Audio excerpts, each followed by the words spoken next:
Okay, this is going to be an accountability stream where I'm going to confess my sins, and maybe somebody will figure out how to help me convict myself that really Schadenfreude is a sin. Um, so I was trying to think of, like, we were discussing the video that Sam made with Jake, the fool, useful idiot, um, on my Discord server, and several of us, having lived in shithole / Muslim countries, um, I'll be serious for one minute. It's really, really sad when someone is this. Nassim Taleb calls them intellectual yet idiot. There's a level of stupidity you have to be really, really smart to achieve. One of my friends in high school wrote us an email when we were in college, which you can find that email on the Darwin Awards site for an honorable mention. Really, really smart guy. And he was sure he was going to get into MIT, and he didn't want to apply to any other college. His parents made him apply to a different college. Didn't get into MIT. The type of guy, he never learned. He never learned. And so must have been sophomore or junior year of college. At the physics club on campus, they were making ice cream with liquid nitrogen, as you do, for the freshmen, and they were playing with the liquid nitrogen, and you roll it and stuff. So he's, in his brilliance, explaining the exact reason why it rolls and stuff like that, and why you can touch it. And he says, and that's why you can drink it. And people tell him that, you can't. And he ends up making a bet, and he takes a shot of liquid nitrogen. And the way he described it is he turned to say "see," and the nitrogen started coming out of his mouth, and then the other end of his gastrointestinal, and he was in incredible pain. He was rushed to the hospital, where they opened him up to allow all that nitrogen out. He was hospitalized. He didn't die, thank God. There's a level of stupidity that elicits a degree of Schadenfreude in me. Schadenfreude is German. Is a German word. Which means to be happy at someone else's misfortune, right? And there are times when something is so sad and tragic, you just have to laugh, right? This is one of the examples, this video. So here, you can watch this video. No racist police! No racist police! I just want to...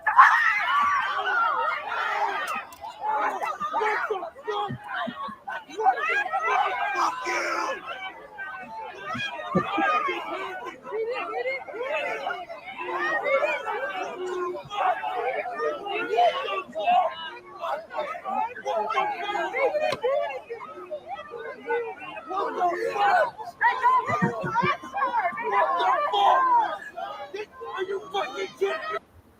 No racist bull. Ah.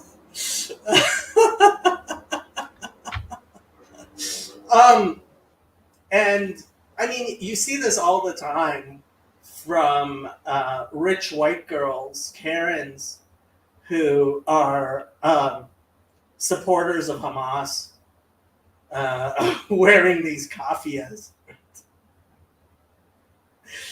And they're just so dumb. Here's another example.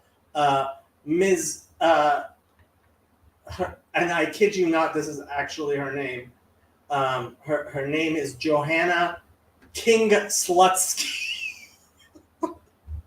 Listen to Ms. King Slutsky, who's getting a PhD and is a media relations expert. Why should the university be obligated to provide food to people who've taken over a building? Well, first of all, we're saying that they're obligated to provide food to students who pay for a meal plan here. But you mentioned that there was a request that food and water be brought in, unless I misunderstood. To allow it to be brought in. I mean, well, I guess it's ultimately a question of what kind of community and obligation Columbia feels it has to its students. Do you want students to die of dehydration and starvation or get severely ill, even if they disagree with you? If the answer is no, then you should allow basic, I mean, it's crazy to say because we're on an Ivy League campus, but this is like basic humanitarian aid we're asking for. Like, could people please have a glass of water? But they did put themselves in that very deliberately, in that situation and in that position. So it seems like you're sort of saying, we want to be revolutionaries, we want to take over this building. Now would you please bring us food and water? Nobody's asking them to bring anything. We're asking them to not violently stop us from. Hopefully I won't get a copyright strike for that. But yeah, they could. They could just like this. Okay, so this is a level of stupidity that you have to be. I really believe you have to like. It's. I compare it to like somebody who really loves underwater seascapes so much that they decide they want to go live underwater, right? And they don't understand that they can't. Like you're not a fish, right? And our good friend, where's my thing? Jake, the Saudi metaphysician. I mean, listening to him talk to Sam. I mean, is it possible they will let him into Morocco?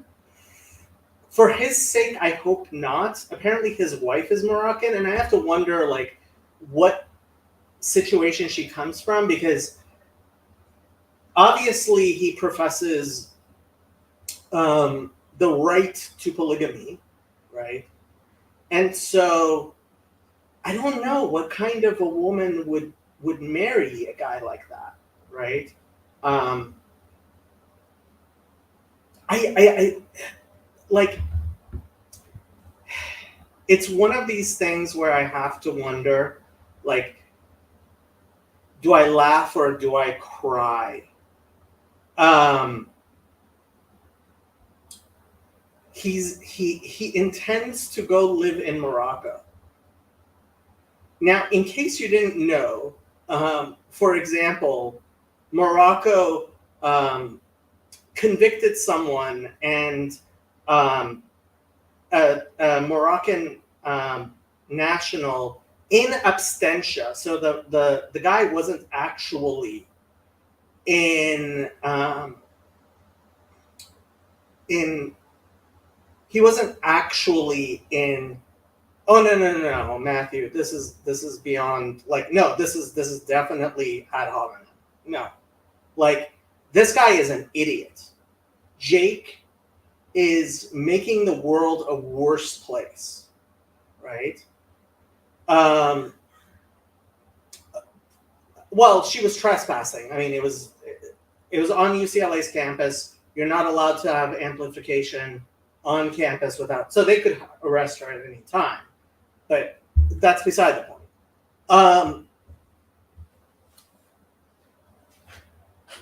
Back to Jake. So the Moroccan government convicted someone in absentia, or is it absentia? Sorry, I forget which one it is. To 5 years in jail. He was a Moroccan citizen who criticized the Moroccan government's relationship with Israel, friendly relationship with Israel. Okay? It's in absentia. Yeah, sorry, I put an extra T in there. And if you look at Jake's YouTube channel, right? So he's a Salafi. And he thinks if he lives in Morocco, he's not going to end up in a dark cellar somewhere getting his skin peeled off slowly. Well, I mean, they might just kill him. That's probably, I mean, what's the point of torturing him? You know, it's like maybe for fun. But like, there's a level of like naivete. Like maybe his wife comes from a very well-connected Moroccan family. It's possible. I don't know. But like the ones of us who have lived in the Middle East, like actually Muslim countries, shithole countries, right?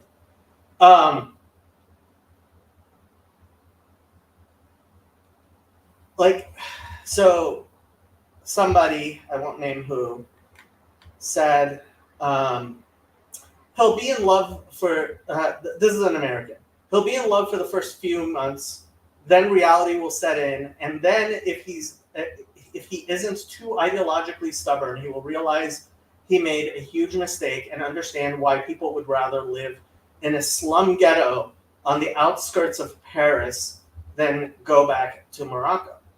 And I responded, LOL, if they let him into the country, he will be screaming for Allah's mercy in a cold, dark cell, hoping he gets sent to Gitmo because he's a U.S. citizen.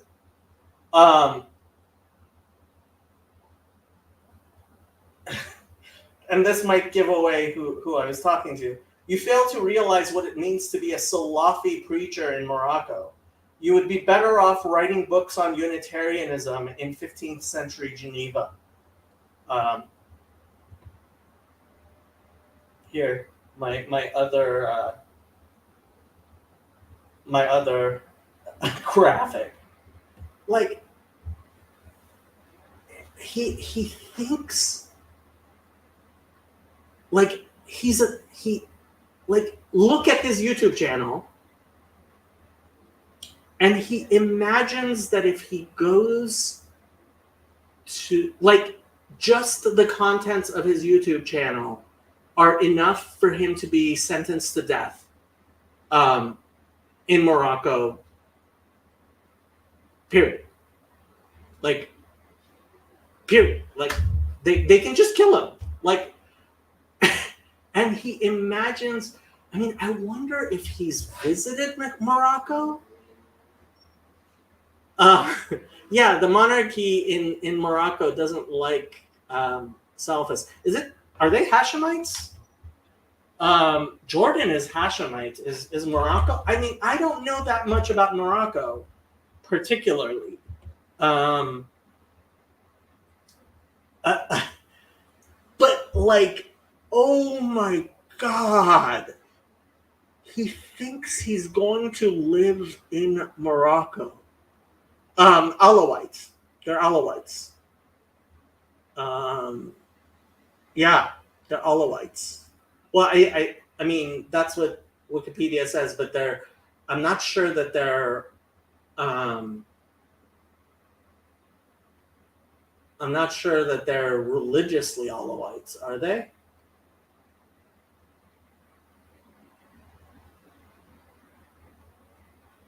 I mean, I'm no expert in Moroccan history.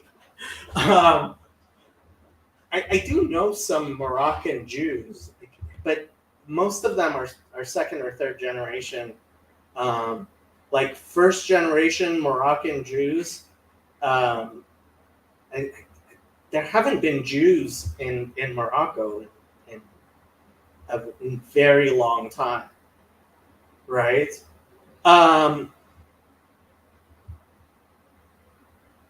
Is there a death penalty in Morocco? How? Trey, you're so silly. You're like, you think like in these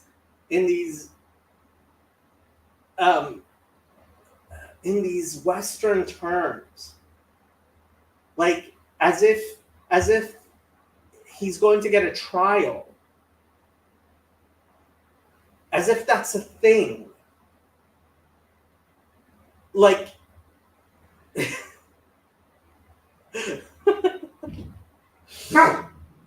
Yon God says, when I was in Morocco, they told me that I shouldn't make fun of the king. Fun times. Yeah. Happy, stop. Yeah. No. If you make fun of the king, well, the thing is, I mean, if you're just an American visitor, like, they don't care. We're talking about a Muslim. And he thinks they'll let him be, like, does he imagine there are, like, Salafi mosques that he can openly go to as somebody who has a YouTube channel? Like, maybe if he married a family, right? But then would they let him into the country? Like, it's possible he married into a family, a powerful family, that can protect him.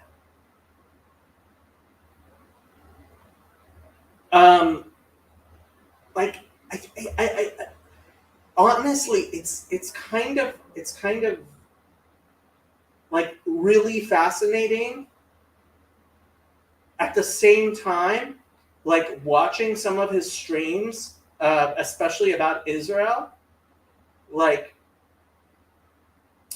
couldn't have happened to a nicer guy.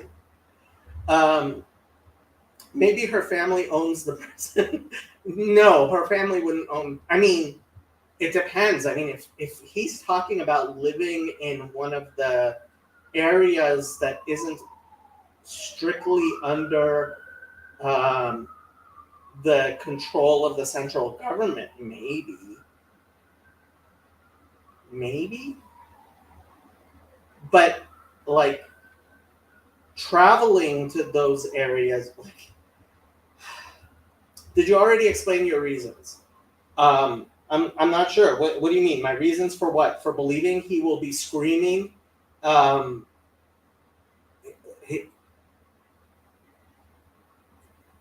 I don't know if they will let him into Morocco. Marcus,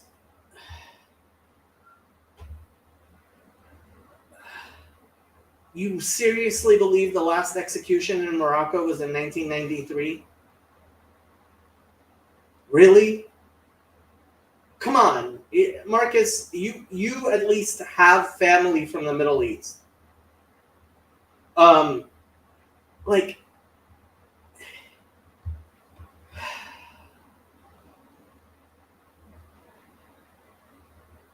it's not like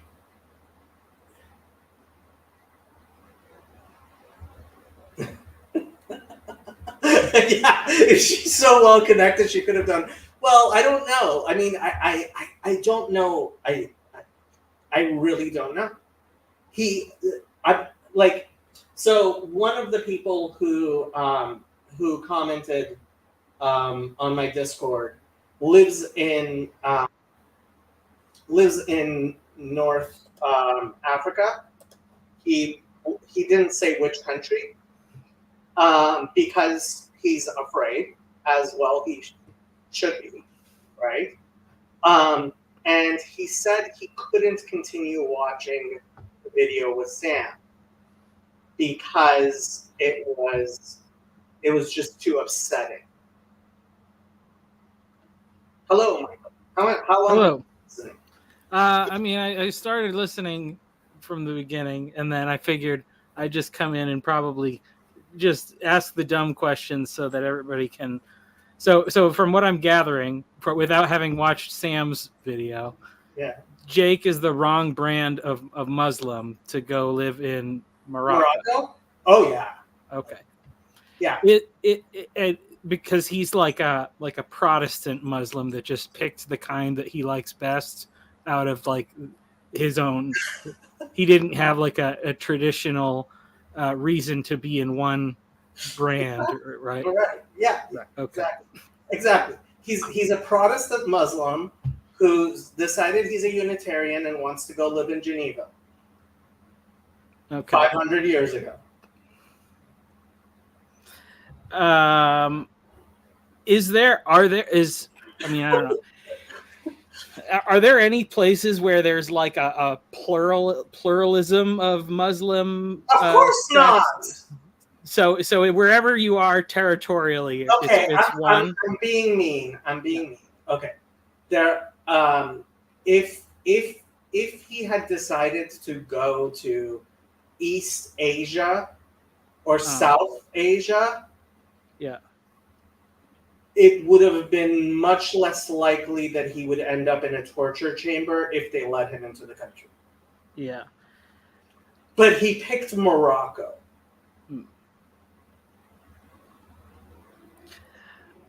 I mean, I kind of, from what it's interesting because, of East Yes, Asia. Marcus, I am definitely claiming all the executions are done illicitly. Morocco is one of the countries that we did extraordinary rendition to. We sent people to Morocco for them to torture them for us in ways that we would not torture people in Guantanamo Bay. This is not a nice place, Marcus. Why does he want to move there? Because he's not a hypocrite. He's like, what am I doing in the United States? Like, if I believe in Islam, right? Then why aren't I living in a Muslim country? And it's like, yeah, because you have no idea what it's like to live in a Muslim country. I do.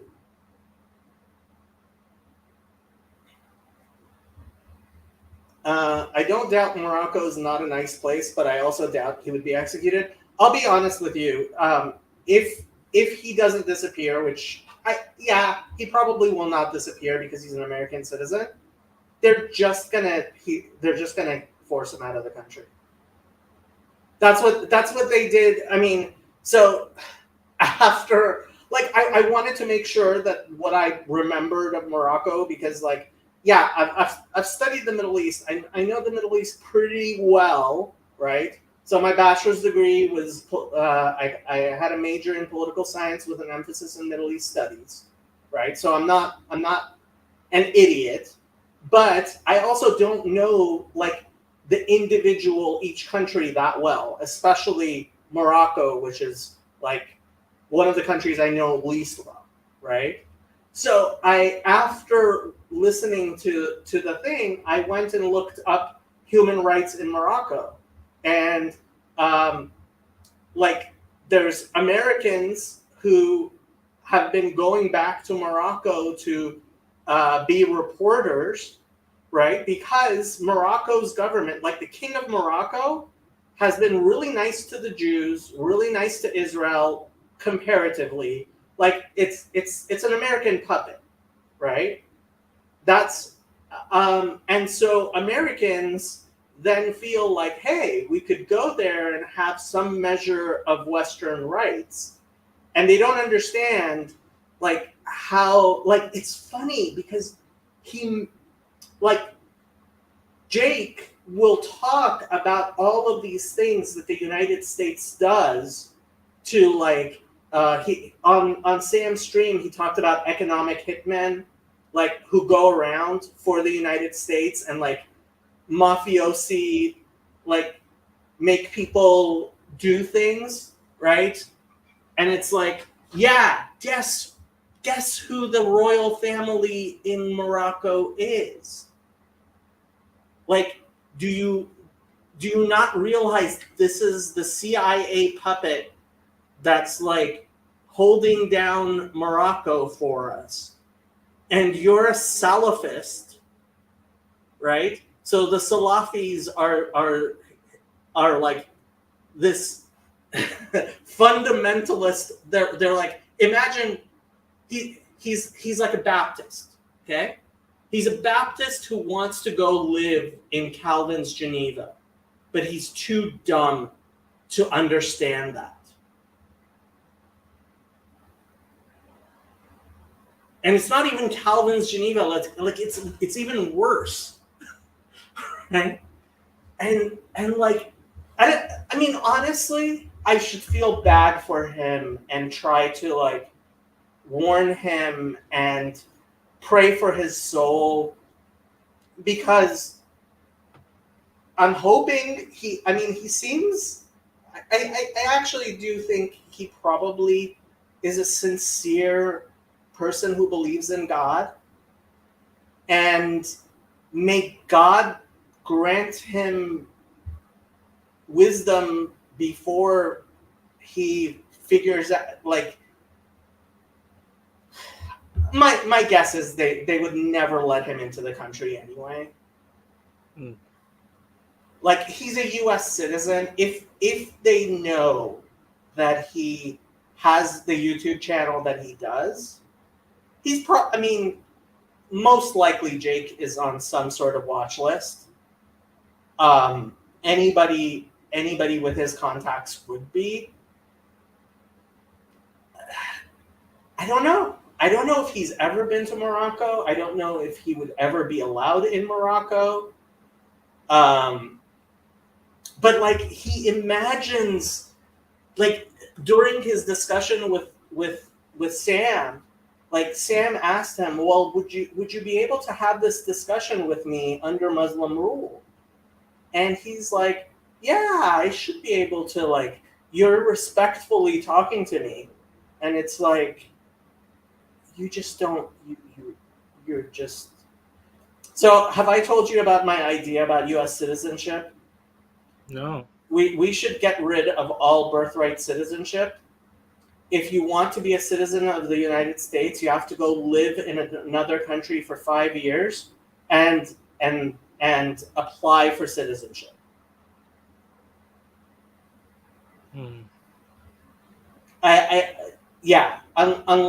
Unless you like actually apply for citizenship, you shouldn't be allowed to be a citizen of the United States because you just don't appreciate it.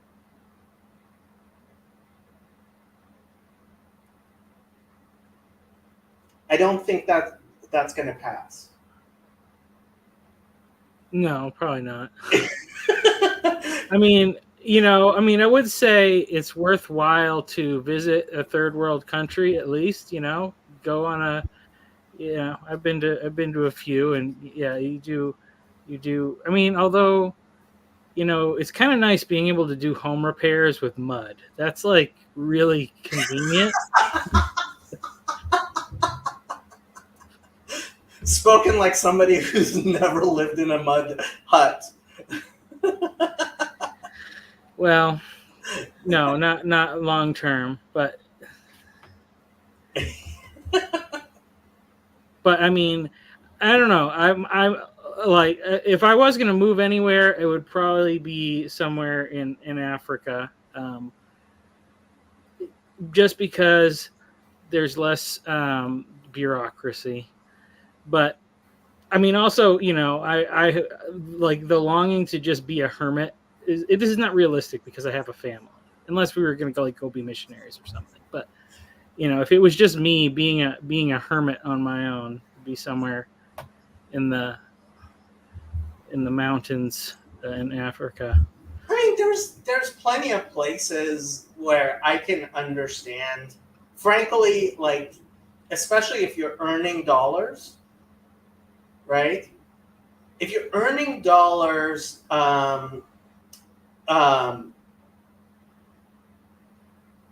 if you're earning dollars and living in some places, it's actually like, just as long as you make sure you grease enough palms, you're hiring enough people, you're stuff like that, it can be really good.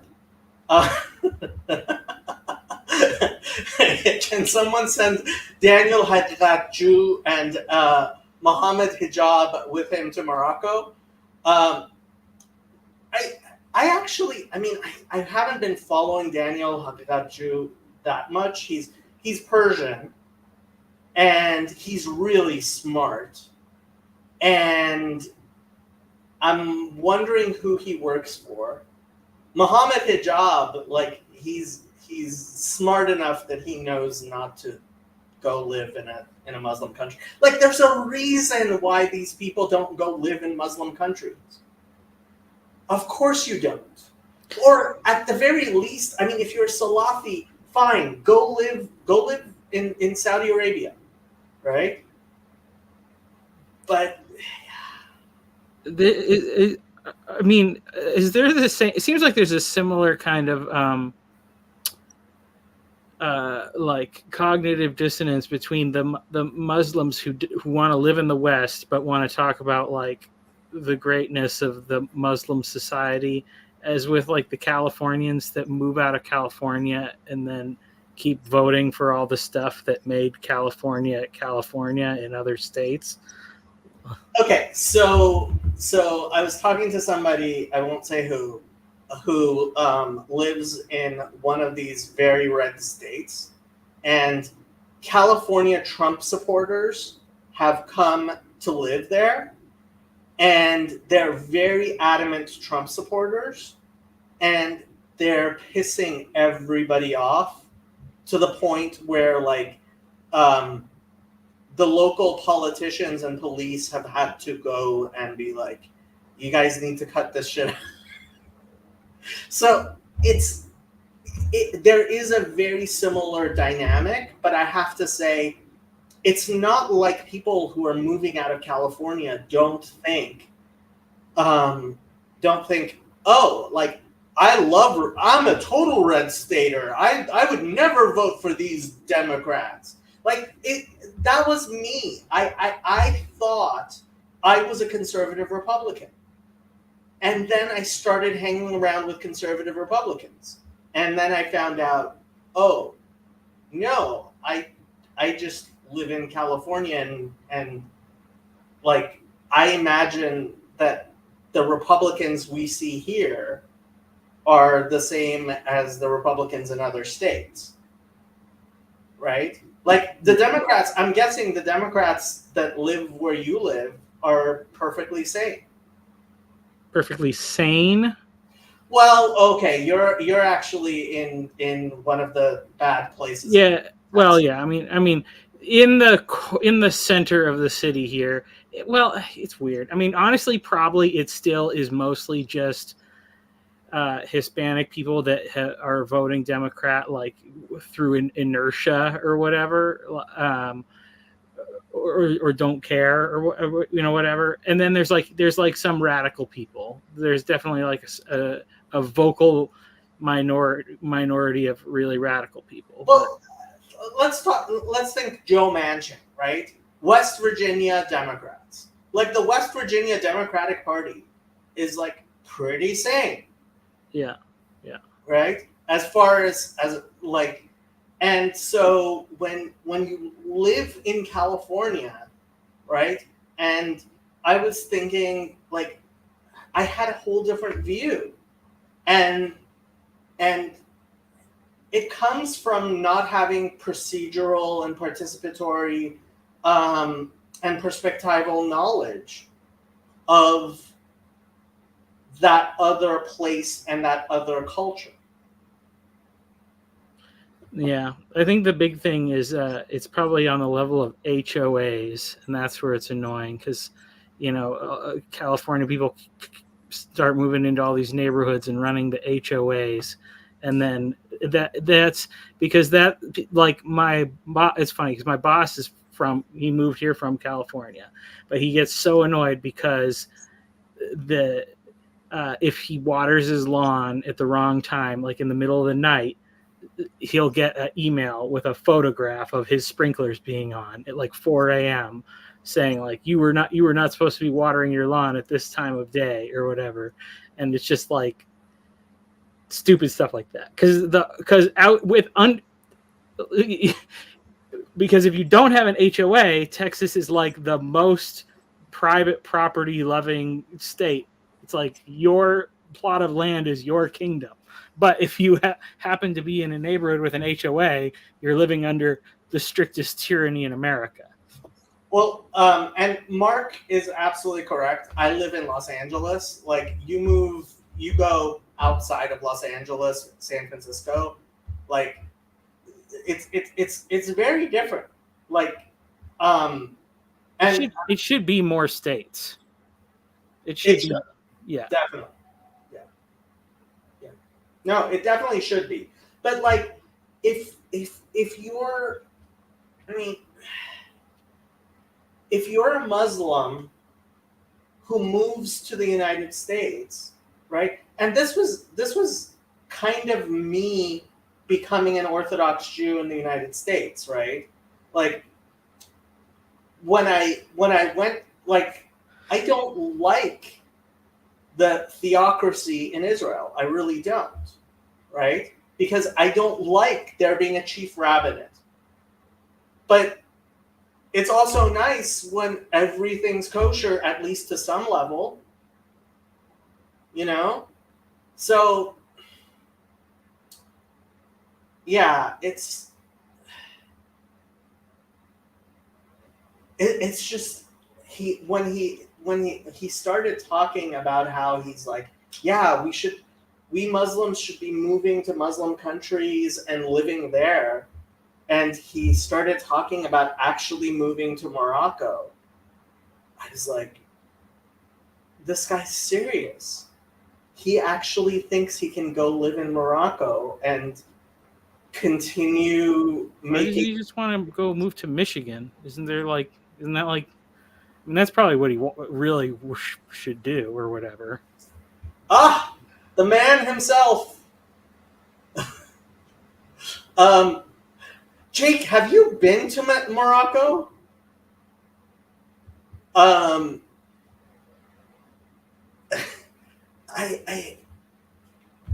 really wonder. I mean, yeah.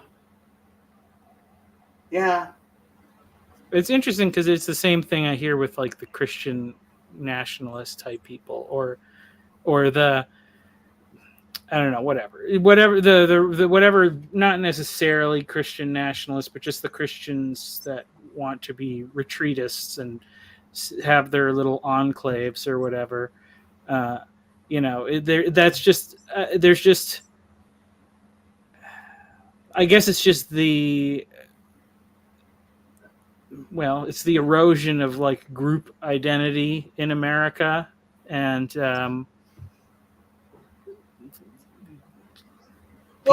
people are looking for something to cling to. You're absolutely right, but like when Doug Wilson keeps on talking about Christian nationalism, my first question is, like, you realize if we become a Christian nation, it's going to be a Catholic nation, right? Yeah, I don't think that only because you're saying on a technical level they have a bigger majority. They have the plurality of Christians. Yeah. By a lot. Like, they're the ones that are most. So I'm not sure if Jake is joking or not. I can't say the feds are watching. Like, I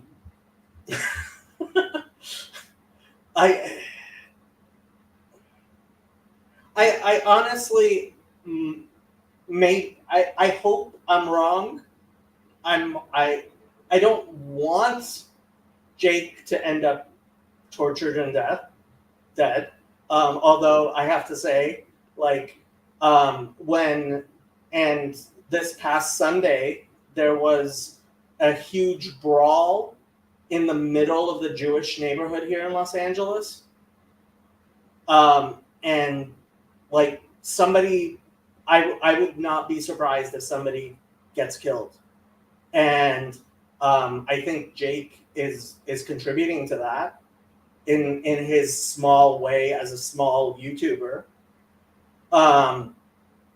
So like to some extent, I'm like, well, if you see what a shithole countries are, you might actually understand, right? But at the same time, it's like this.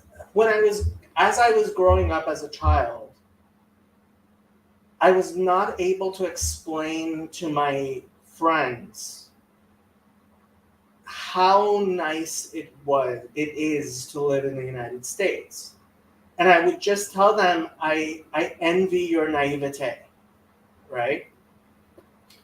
And maybe, like, and I have cousins who go back to Iran, and they're like, Iran isn't as bad as you say.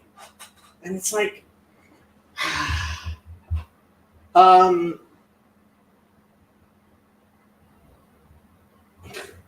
have no idea why you're watching. I mean, if you want to jump on, you can jump on, Jake.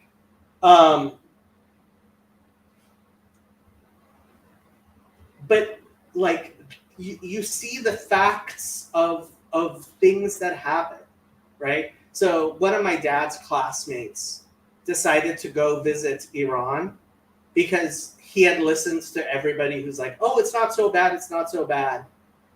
And when he had landed in Tehran airport, they took him into custody, and he shit himself, basically. But they let him go, right? And my dad was like, well, that's the best result, because he understood, oh, no, this isn't the United States, right? And he and nothing really horrible happened to him, right? And that's the best I can hope for Jake, right? That he goes and he sees what it's like, and they let him back.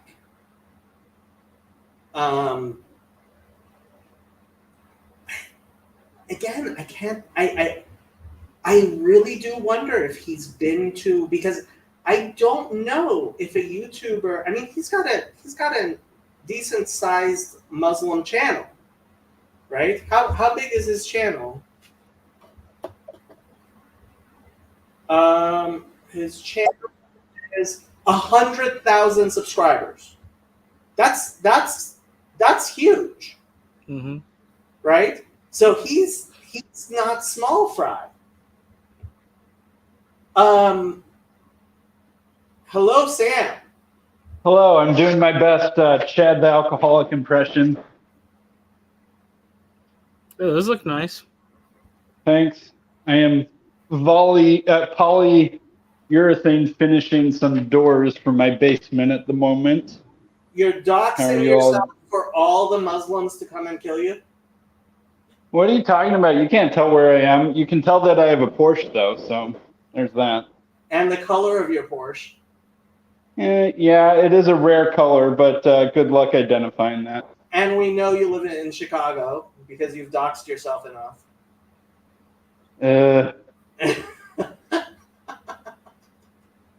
You're fine. You're a Unitarian. They'll come after me before they come after you. Just be happy All about right. Okay. I'll just say I'm borrowing the Porsche from someone else. There you go. Like that guy who got the 5 years in absentia, 5 years in jail, he made Facebook posts criticizing Morocco's friendliness with Israel. Is Morocco pretty bought in on the Abraham Accords stuff? Morocco's government is basically a CIA puppet state. Well, who isn't? But yeah, so they're pretty bought in on the Abraham Accords stuff, which means that they're not very sympathetic with the Gazan side of the story at the moment. They're definitely not. I mean, the idea that someone who I tried to find it on his channel. He had a stream where he said, should Muslims condemn Hamas? And his answer was no. Like, things are not going to go well for him in Morocco. I'm not even sure things would go well for him in like Qatar. Qatar is more Salafi, right? Or at least they're Muslim Brotherhood friendly. I forget exactly. They are Salafi and they're Hamas friendly, right? So like I understand. Well, I mean, if I mean, as a Salafi, where would you go? Oh, sorry. I thought the link was there. Like. I'm sorry, these are all shithole countries. If I wanted to live in a Muslim country, I would pick something like Indonesia or something. East Asia. The East Asian Muslim countries, you can be a Muslim. It's a Muslim majority country, right? But you won't be living in a shithole country. Yeah, what I was going to say earlier before, it seems like the thing that happens in those Asian countries is it's kind of like the equivalent of the Christian fundamentalism in America, where like they just came with the Quran and then like everybody just like how deep did it go before it just it spread wider than it spread deep, maybe, I guess you could say. Who's that guy, Vodi Beauchamp or something? Vodi Bakum. Bakum, yeah. He lives in a country that's officially a Christian country, right? In Africa. Yeah. I forget which country it is. Is it Zambia? It might be. How do you spell his name? VODDIEBAU. Yeah. I'll be honest, I don't know a ton about Morocco. I know that Western tourists tend to like Morocco, but I presume they're just going to a couple nice places, and there's a well-trod tourism infrastructure that you don't stray too far from. So Jake says, I lived in Indonesia for 3 months. You have no idea what on earth you're talking about, lol. Indonesia is a completely different beast altogether from North Africa. Yeah. Indonesia, I would presume, is reasonably nice. That's what I thought. Yeah, I mean, but it's also it's run by the Han Chinese. That's part of the reason why it's nice. Yeah, is that money. I mean, it's so hard to say what like a country is like. I mean, unless if it's a tiny country. I mean, like, because that's even the thing of like, the United States is so different in the different parts, and your experience can vary greatly depending on where you live. So, I lived in a Muslim country for about the same amount of time that Jake just said. I won't say which one for multiple different reasons. I'll just say it wasn't Morocco and it wasn't Indonesia. And like Jacob, what you're saying about Americans taking a well-functioning justice system for granted is very true. But a lot of these countries will treat Americans like they're something special because they know if they do something wrong to an American, it can give them a big headache. True. But I mean, like, there are reasons why North Africans migrate to even what we would consider not very nice parts of Europe and consider that a huge upgrade compared to where they're coming from. Again, Sam, I don't think you're paying attention to the fact he has a Salafi YouTube channel with 100,000 subscribers. Yeah, and like I said, I don't know all of the ins and outs of the various denominational contours of the Muslim world. But if you're the wrong kind of Muslim and you're making too much noise, then yeah, you'll get in trouble. So the comparison I made was being a Baptist in Calvinist Geneva. Yeah, or an Anabaptist or something. Yeah. Yeah, and I mean, Calvin's Geneva probably had one of the most well-functioning judicial systems at the time. Right. And look, I mean, like I said before, maybe his wife's family can protect him. Like if they're connected, I don't know. I really don't. Or maybe he's in some small village somewhere where things don't matter that much. But I agree. I mean, the Muslim world, it's just as it is right now. It's not very nice. And the main difference is just like a I don't know, a fair justice system that believes in proper jurisprudence and following of the rule of law and elevates the accused above the justice system until proven guilty. And that sort of thing is just exceedingly rare to find well functioning. I'm not saying it's always perfect in America, but good luck finding anywhere better. I just, the part where the two of you were talking and you asked him about whether you two could have the discussion that you're having in a Muslim thing. And I'm like, I'm just thinking if, like, I don't know how his channel, like, if he's in Morocco and somebody in the security system, like the the central government security apparatus, sees his channel, sees his views, they're like, this guy's trouble. He does not have views that are okay to have in Morocco.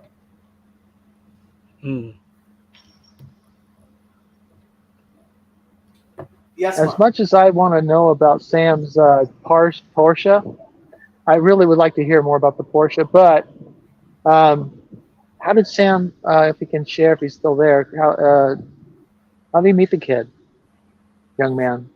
Oh, he's Jake. So Sam has been talking to Jake for several years. Jake used to be much smaller. I mean, I think part of the reason why Jake probably thinks that he can go live in Morocco is he imagines that he can continue his channel and earning money and live in Morocco. And I don't even know if Google will continue to send money to him in Morocco.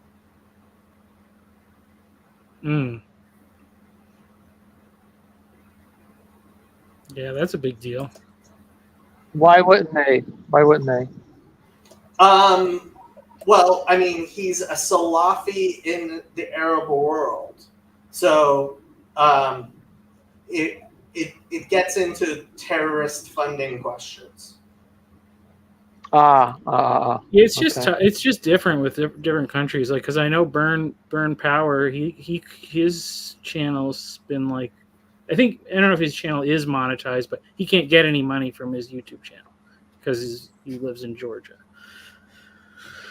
So some countries are just weird with that stuff.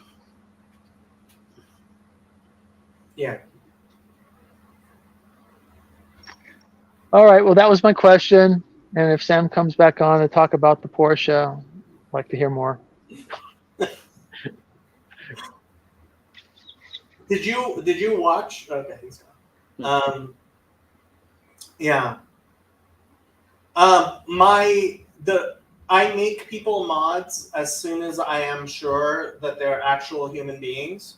Partially because I don't want the other mods to silence them necessarily, and I want enough mods that if someone says something stupid, they will get silenced pretty quickly.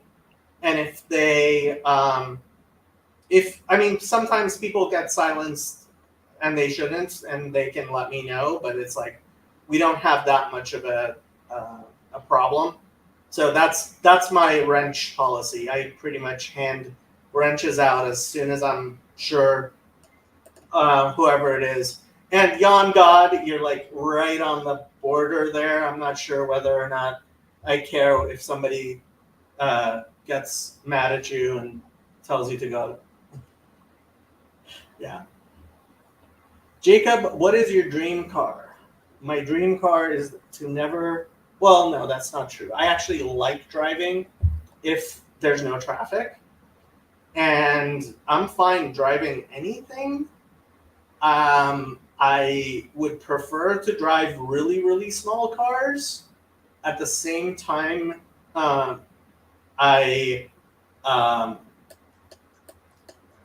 reason I like SUVs is they're convenient, and when I was doing my traveling, I would sleep in the back of my car, and it was pretty nice. So, yeah, I mean, I have a CX-5, Mazda CX-5, and I'm pretty happy with it mostly. And I'm not much of a car guy.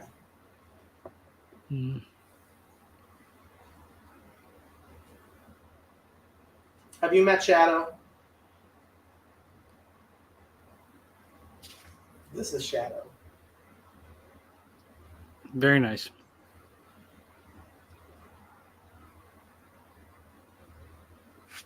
You know, there's all sorts of Muslim countries in Central Asia that are just like, they seem like they're just empty countries. Oh, Colin Powell said the funniest thing. He said when he took over the State Department, they had a desk that was called the stands. And it was like Afghanistan, Pakistan, Turkmenistan, yeah. Right? Yeah. And it's like, oh my God. Like, to treat those countries as if they're one unit is just mind-boggling to me. But you know what's crazy? So, like, I mean, so I haven't done this in a long time, but I used to like go on Google Earth, and I would just like go look in those, and it's like literally nothing. It's just dirt roads everywhere. Like every once in a while you find a city, and then the city is just like huge Soviet monuments, and then there was like one weird sushi restaurant or something. It was like sushi and pizza. I can't remember which one it was. But like there was pictures, and so then I could see like this family enjoying their meal of sushi and pizza, like on their fancy, like, and you know it was like a special occasion, but it's just like they literally look like empty countries. And I mean, based on the like population density, they pretty much are. It's like the Wild West out there. Okay, so this was, so this is the synagogue that I went to as a little child in Iran. In Tehran, it's the Yusufabad synagogue. We lived in Yusufabad.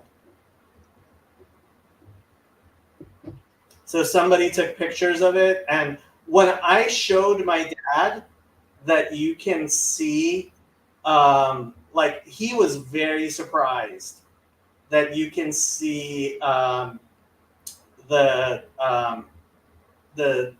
streets in like you can see the streets in Iran, right? Mm.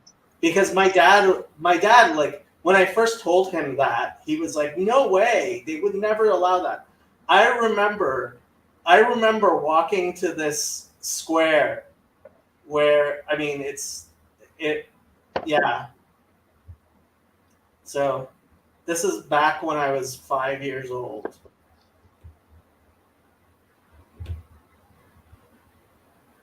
So, I have some questions. I have some answers. I've been waiting for the rant to end so I can ask my questions. So, Your sound is horrible. it is? Just the worst. Yeah.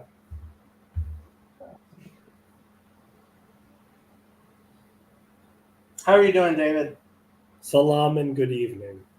I'm doing well. Well, do you actually speak Maltese? No, I do not. No, I do not. I got. See, I was going to say you speak a form of Arabic, kind of. I mean, yeah. So I can say kifint. That's your hello in Maltese. Uh-huh. Not the kifak, kifint. That's how we do it in Malta. That's actually part of why I jumped in, is because I get mistaken as Middle Eastern all the time. I dated a girl, and I get mistaken as Middle Eastern by other Middle Eastern people. Well, you're basically Arab. Come on. Yeah, I'm more. There's no way around it. And my last name, Buzatil, they think is a bastardized version of Arabic, Abu Satin, father of 60. But which probably was a military leader. Either that or my grandma was quite a lady. Who knows? I have a neighbor whose last name is Matamoros, which is Spanish for person who kills Muslims. Oh, okay. Oh, yeah, right. kills Matamoros, kills Moors. David Bingo, I dated a girl. That's what Cassandra is saying right now. She's right.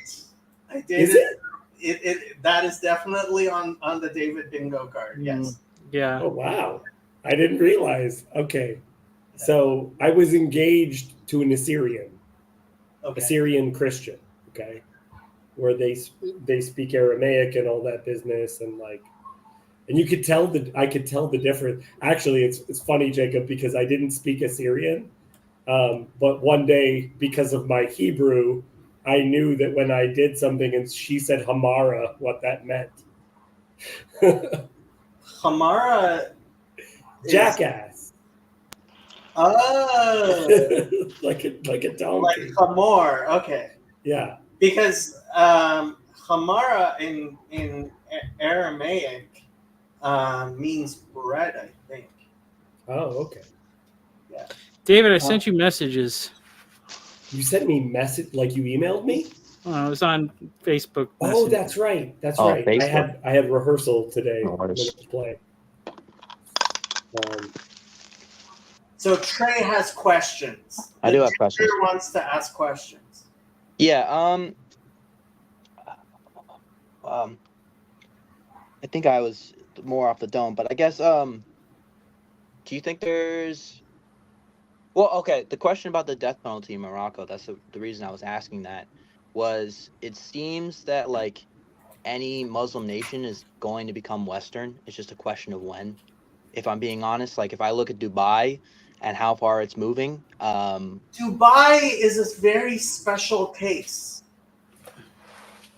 Dubai is a very, very special case. It's a country that has no poor people.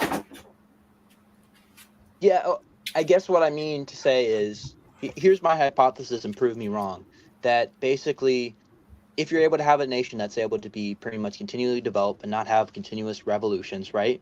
You're eventually going to get media. That media is going to be Western. That media is going to bring in Western concepts, and eventually you're going to become Western. Agree or disagree on that? I mean, Western stuff is definitely going to penetrate pretty much every country other than maybe North Korea. Yeah, I think North Korea is the only real holdout. Right, but that assumes that in an ideological war, the West will win, and that's a very Christian presumption.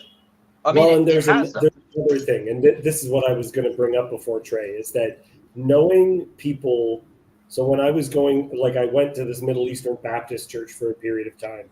It was mostly Assyrians, Lebanese, and Palestinian, which is funny because even though the Palestinians had lived in Lebanon, the Lebanese were like, "You are not Lebanese. We are not okay with you saying you are Lebanese." Because they're like, "I'm from Lebanon." No, you're not.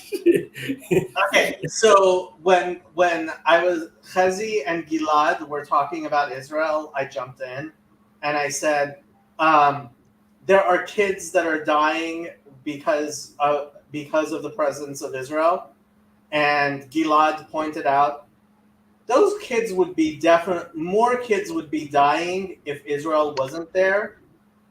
And it's true because Islam has bloody borders.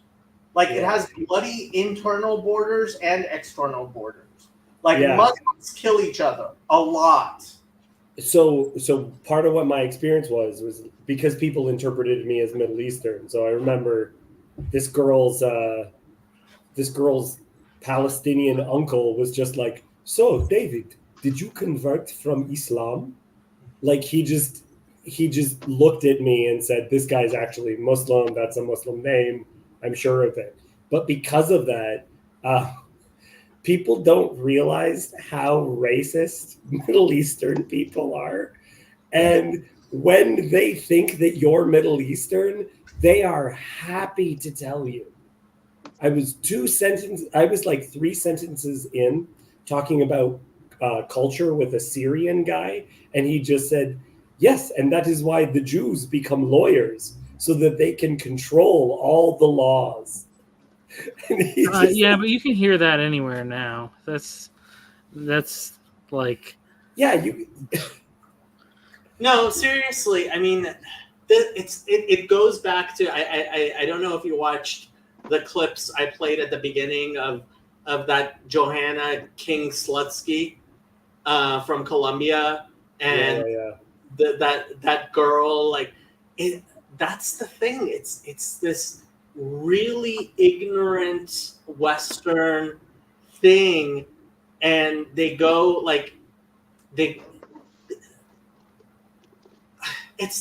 I almost wish that we lived in the world that they think we do, and that I'm wrong. Yeah.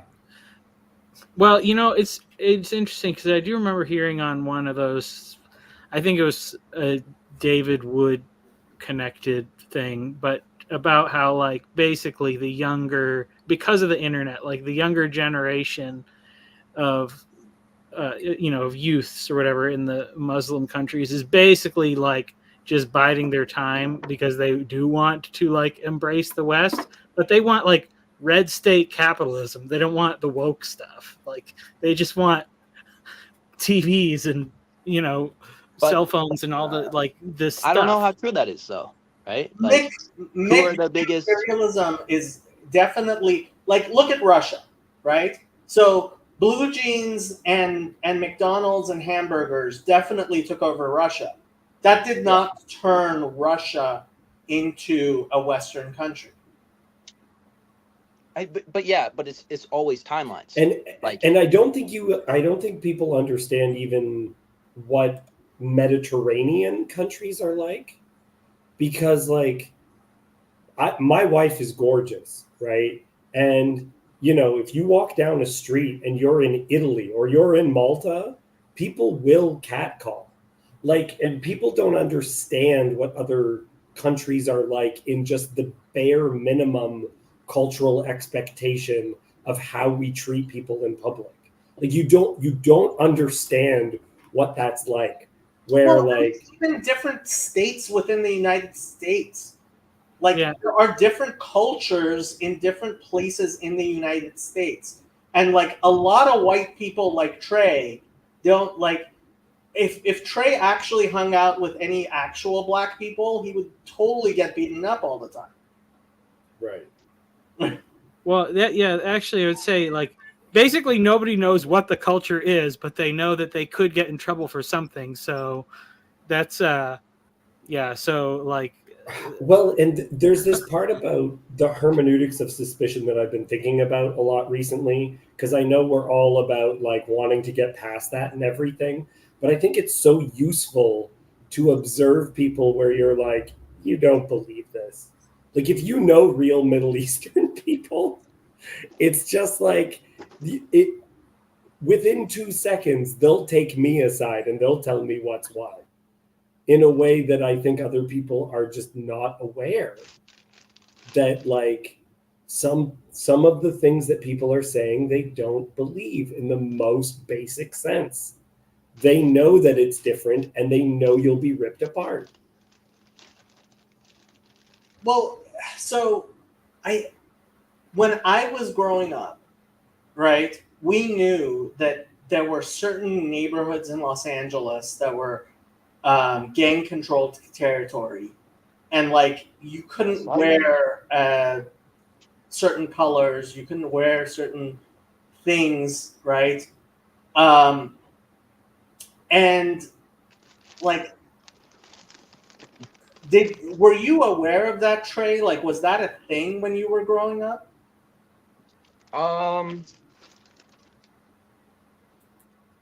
But well, I wasn't really like walking around in Inglewood, anyways. Right. Or like certain areas, so that isn't my experience.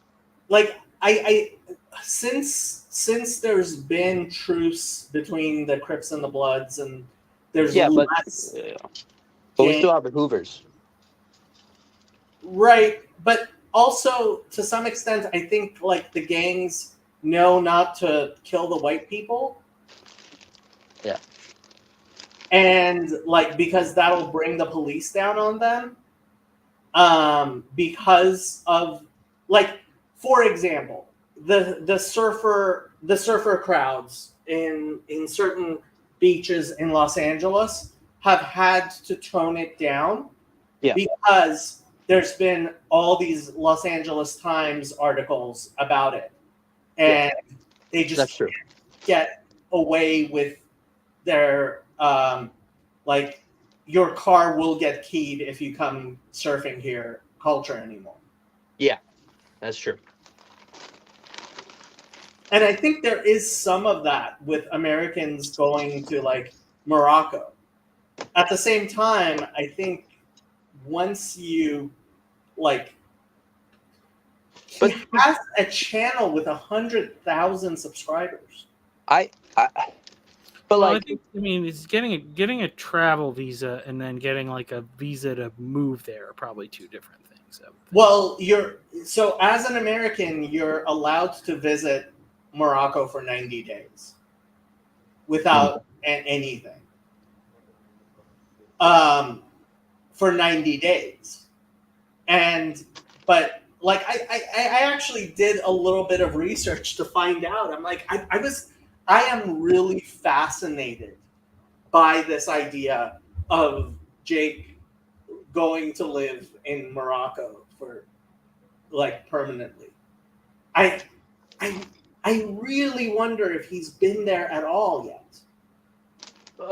His wife is Moroccan. Is it possible that he's just a really big fan of Casablanca? Is that? That's all he wants.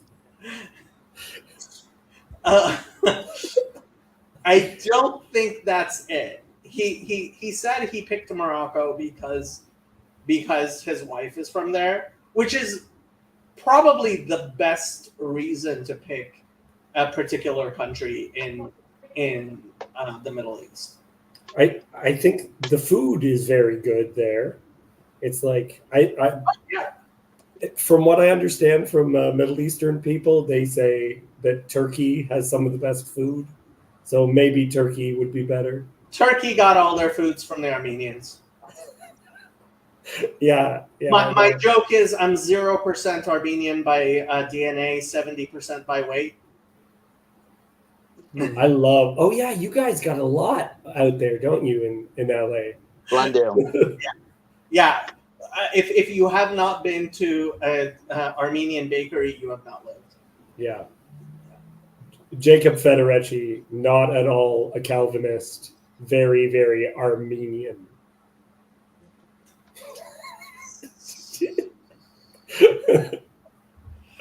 I really like. Do you like Libna? Do they sell Libna there? I love that. I mean, I think it's bad.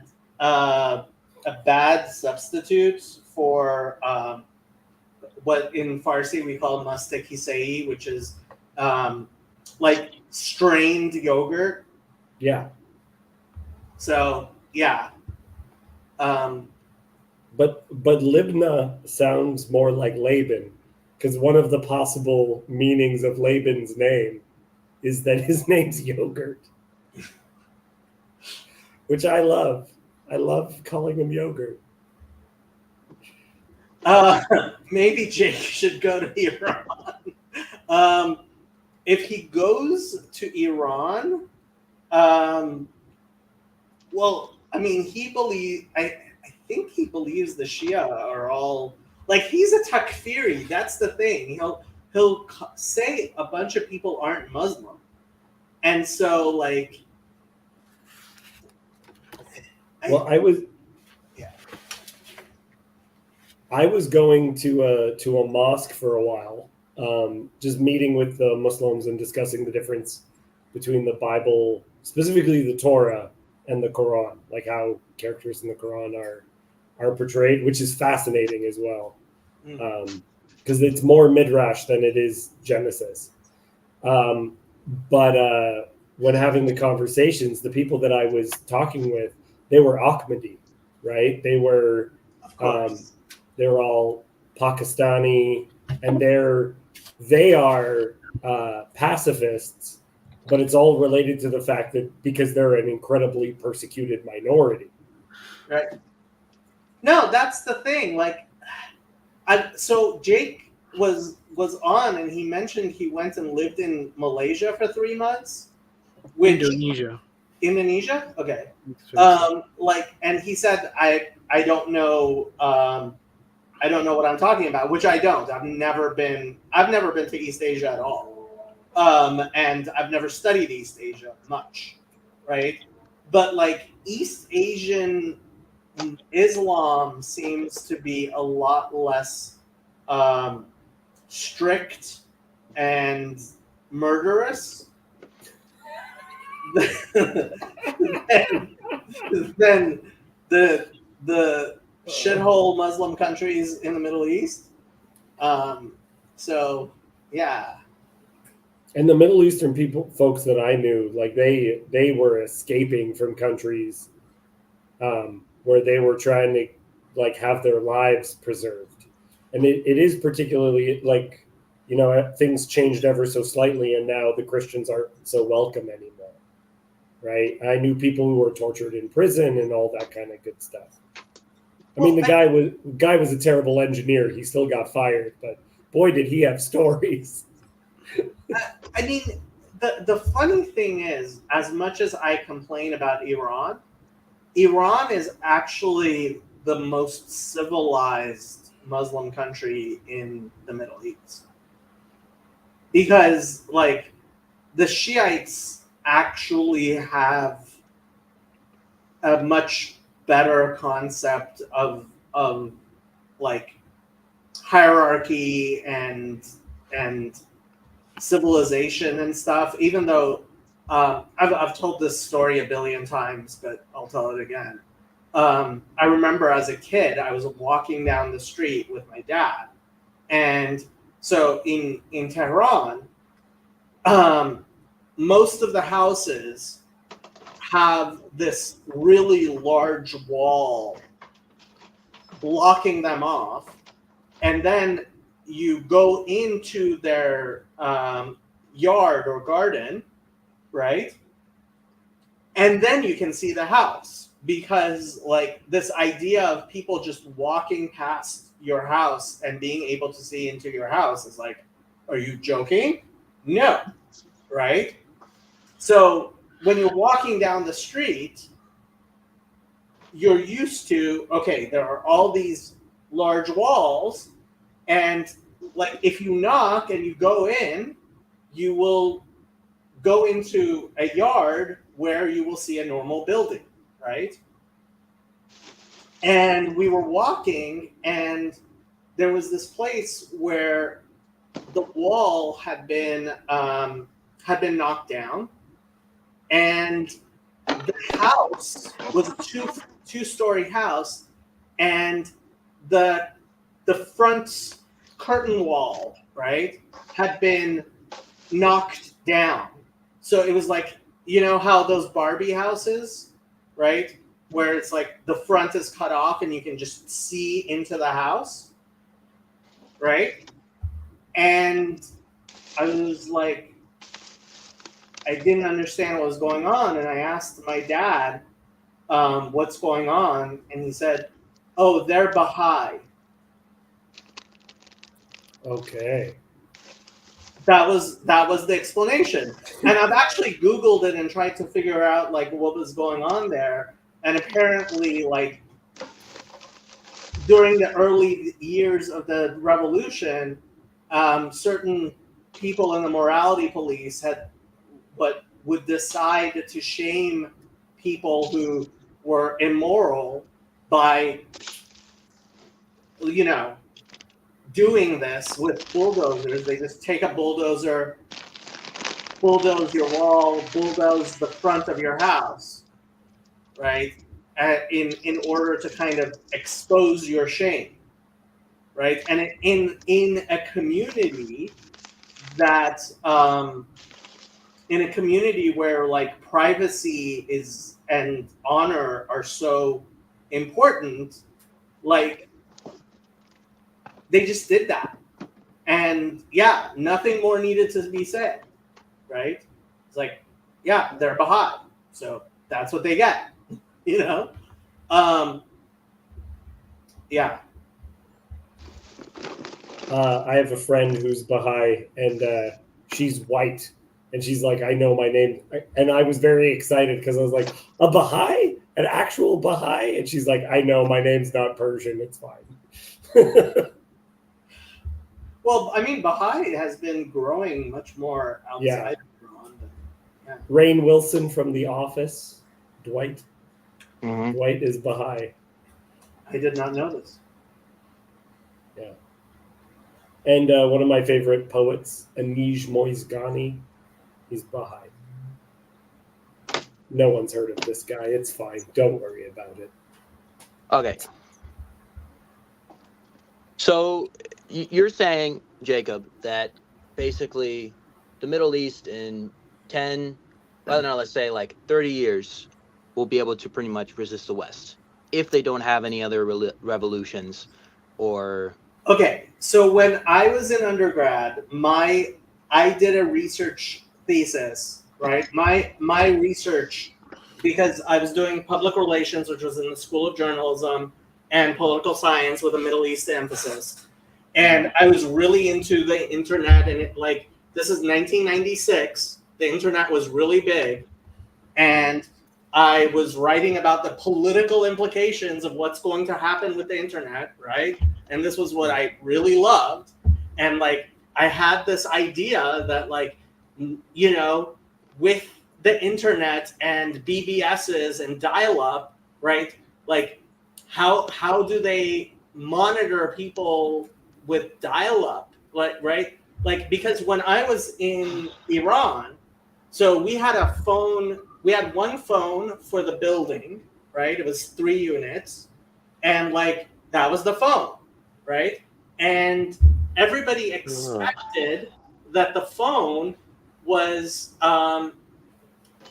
being monitored by the government, right? That was one of the reasons they didn't let more people have phones, was they couldn't monitor so many lines. Yeah. Like that's a limitation for how many phones you can let people have, is like how many conversations can you monitor, right? And like when we wrote international mail, it would be opened, right? So when we got letters from the United States, from our family in the United States, they would open the letters. Obviously, everybody suspected that, right? It wasn't suspected, like they would actually open the letters. Like it wasn't like they were pretending, right? They would just open the letters. And so I thought, oh my God, and this is why I was a neocon in the early 2000s. Like I thought, oh my God, we're going to go into Iraq and we're going to turn Iraq into a democracy. And I was like, I really believed this stuff. No, but okay. Do you think? Okay. Here's a question: if I went to, let's say, Iran, right? Do you think I would be okay? So I want to prevent Iran from going on. So I'm gonna ask: do you think I could know somebody if I went asking around, even in Iran, who Michael Jordan was? Do you think I'd get yeses or nos? Oh, you would get total yeses, of course. Okay. Do you think that I could get more people idolizing a Western person versus an Iranian person? What do you think mean idolizing? Meaning that I'm saying like their favorite music artist, their favorite actor, their favorite blah, blah, blah. Do you think I could get that? That would be possible. Okay. You do realize that like as a child, one of my favorite things to watch was Benny Hill. Right. That's I'm building points. So no. So this is 40 years ago. Yes. Okay. And in Iran, one of my favorite things to watch was Benny Hill, because Benny Hill doesn't need subtitles, right? Yeah. We watched Benny Hill like it was all slapstick, and it was like you didn't actually understand what they were saying. So listening to Beyonce when you don't understand what the hell she's saying doesn't change anything politically in your country. Yeah. Well, and I sorry, disagree with that. Just to respond to a couple of things in the chat as well, is the Zoroastrians are going back and forth as to whether or not they are considered monotheists. It's debated, and so in Iran, in Iran, they are the 12er Shia are very clear. Zoroastrians are considered monotheists. Okay, because I know of a couple of stories of people being there and still facing huge persecution, even though. Oh yeah, I mean, if you're a religious minority, I mean, you could be a Sunni Muslim and you're going to be treated like shit. Right. I don't know how you will feel about this, Jacob, but I don't know how Islam is going to do with the internet, because it seems like apologetics, if I understand this at all correctly, that there's a lot of people in Muslim majority countries who are secretly non-believers because of essentially, like, we are right now in the middle of their Protestant revolution. Possibly. I don't know what's going to happen. And that was my hope for the Arab Spring. That and was the Arab what I was Spring talking was about. not nothing. What'd you say, Michael? That was kind of what I was talking about before. I mean, it's kind of like maybe it's like some of it's like Christian apologetics, new atheist apologetics, and just the general like Western, we don't need religion to be happier than you are, kind of that whole thing. And not just that, just all the various brands of Islam. That's why I think they would actually in Morocco have a much bigger problem. Like if I went to Morocco, I don't think they would have as much of a problem with me as they would with Jake. Yeah, and I don't think they also realize, because one of the things that's popping up as well is that one of the major notions behind the Quran is that it does not have a variety of documents, and now that's being exposed online, and people are learning things that you and I are totally fine with, as far as, you know, minority readings of the Masoretic text, right? That doesn't bother me at all. That it's like there's a minority reading and it's the same as the Septuagint's translation. Maybe, right? That doesn't bother me at all. But the way that Islam is, like, apologetics works, they say there's no other possible readings, no other possible translations. That's how we know that the religion is pure. And if we find a single change, then it unravels the whole sweater.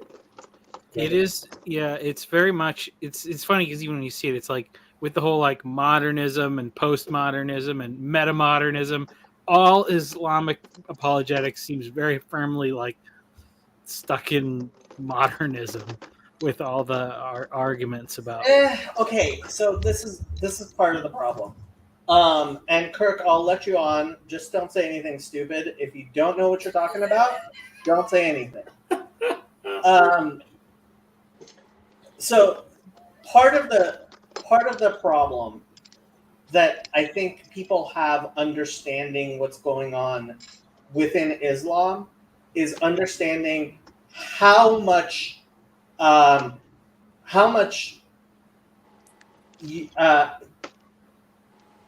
Muslim internet is like the internet is to Islam what The printing Disneyland press. is to Buckingham Palace. Okay. Right? It's like, yeah, like the palace at Disneyland, like Cinderella, like, yeah, it's based on like Buckingham Palace or some palace, right? But like there is no actual connection to what actually happens that's important in Buckingham Palace and what happens in Cinderella. Like Cinderella never like meets with the prime minister, right? Like it's not even a. I mean, that's the guy who has the slipper. That's who that is. It's not even like the crown level of like, oh, like, you know, our internet resembles our actual world, whereas Muslim internet does not at all resemble what living in a shithole country is like. It's like Yoo-hoo to real chocolate milk.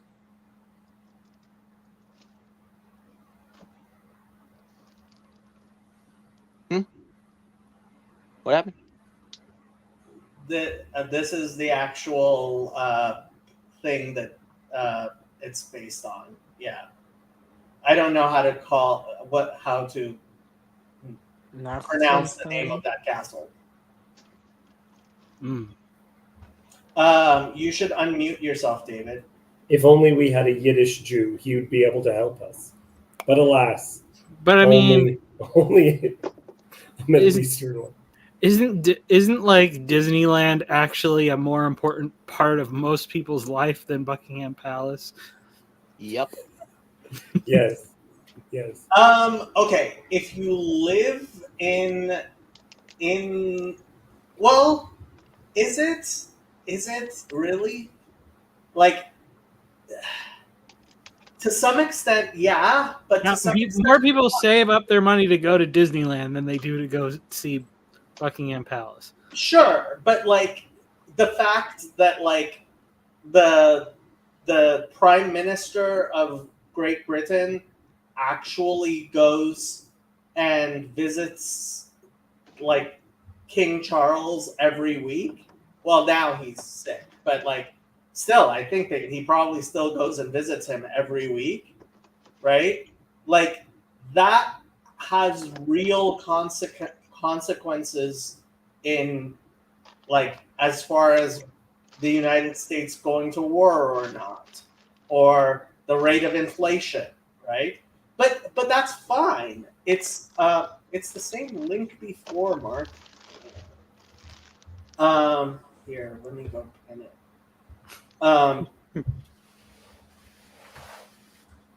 But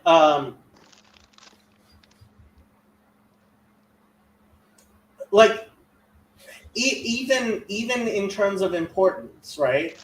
Okay, let's say you're right, and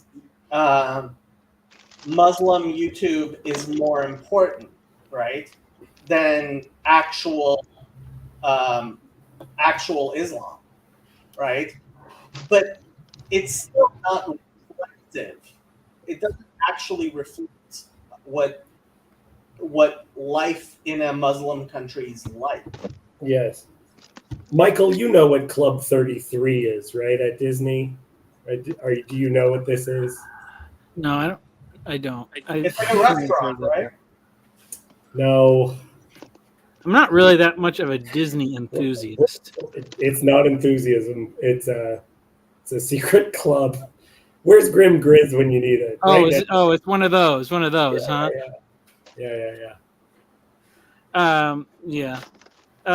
What was I gonna say? Well, yeah, but the thing is like, I mean, with the next generation, like, yes, there's a disconnect, but what is more real and more important to people? Like, now, this is what's his name, that Hans Georg Mueller guy with his pro-felicity, like. Yeah. At a certain point, that's like the most useless idea in the world. Yeah, I don't really. He has a ton of terrible takes. When you actually look at his channel, it's terrible. I don't think he's a good philosopher. I think it's propaganda. Yeah. Yes. I don't have that much time, but I would like to ask, since we're on that topic, do you think any religious projects will survive? Like, it doesn't really seem like this whole Islam, I'm going to move back to Morocco, is an actual stable thing. Like, I think the Amish are doing it, but like that's very selective. Maybe the Orthodox, but like I think the only option really is to move through like fundamentalism. Whatever happens, if we're talking in a natural state of the world, whatever happens is going to happen over tens, if not hundreds of years. Thanks for that answer. Nobody alive today can accurately predict what's going to happen in hundreds of years, other than just to rely on the fact that the Bible's always been right. Oh, great. Such an insightful answer. Very informative. Thank you. I appreciate for even asking it. Thank you so much. Well, I mean, I do just think, like, as far as the whole pro-felicity thing, it's like, with each generation, like, your online life becomes increasingly more important compared to your real life, like, which is not necessarily a good thing. That just seems to be how things are going to a certain degree. I think that the religious trends, like, it's really up to the religious movements that can capitalize on the new way of doing things. Like, it was actually interesting because I was thinking about the Orthodox, the online Orthodox people, but all they really like, they all just like watching Orthodox apologetics videos all the time. Because if you watch like the liturgy online, it's not good. It's not, because it's just, but this is the thing. This is what they need to do, because they can do it really well. Because what it's all about is it's all about visual things. So it has to be from the perspective of the person that would be in the room. So your liturgy should be not showing the church with all the stuff. It should Yeah, have don't both show it objective. Show it subjectively. Yeah, you should show an icon, yeah. and your point of view should scan over the pertinent areas of symbolism, and the icons can change different things. I mean, basically, you could. It's like it's not like a VR liturgy or whatever. You could really suck people in. That's what they should do. Yeah. But, so you think it's more just about like what it looks like rather than the ideas themselves? No, I think that. Well, no. Well, the thing is that the way that the message is conveyed has a lot of power, and so there are true messages and false messages, but we are much more, initially at least, we're much more drawn to the messages that are communicated well in a way that captures our attention first, and then if there's a variety of messages that are presented well, then we might start asking which one is true and which one is false. But if not, you just get sucked in and you're captivated by it. It's so much harder to read books when you have a phone in the room. Like, you really have to like discipline yourself or whatever, or to read. I mean, why do you think so many in Gen Z and Gen Alpha don't read anymore? Yeah. Right. Because it's not a good meme. I think that's my thesis. I mean, if you study what they read, they mostly read texts. It's on phone, it's the beginning of articles. If you just go through what people read, because I think that's the other thing that maybe you're getting at, is that what people read has drastically changed. The amount of books which are read. It's basically just porn for ladies. That's mostly, if you just went through what books were read, it would be requirements for English classes and porn for ladies. That would be it all.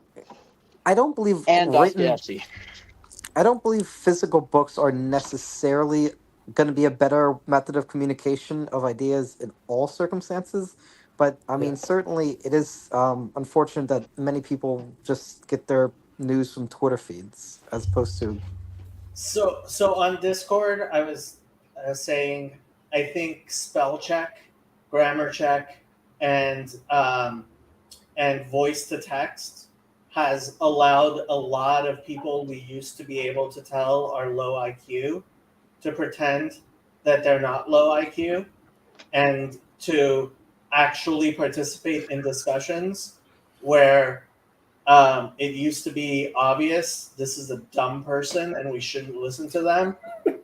And I think that's degraded our the quality of conversation and intercourse.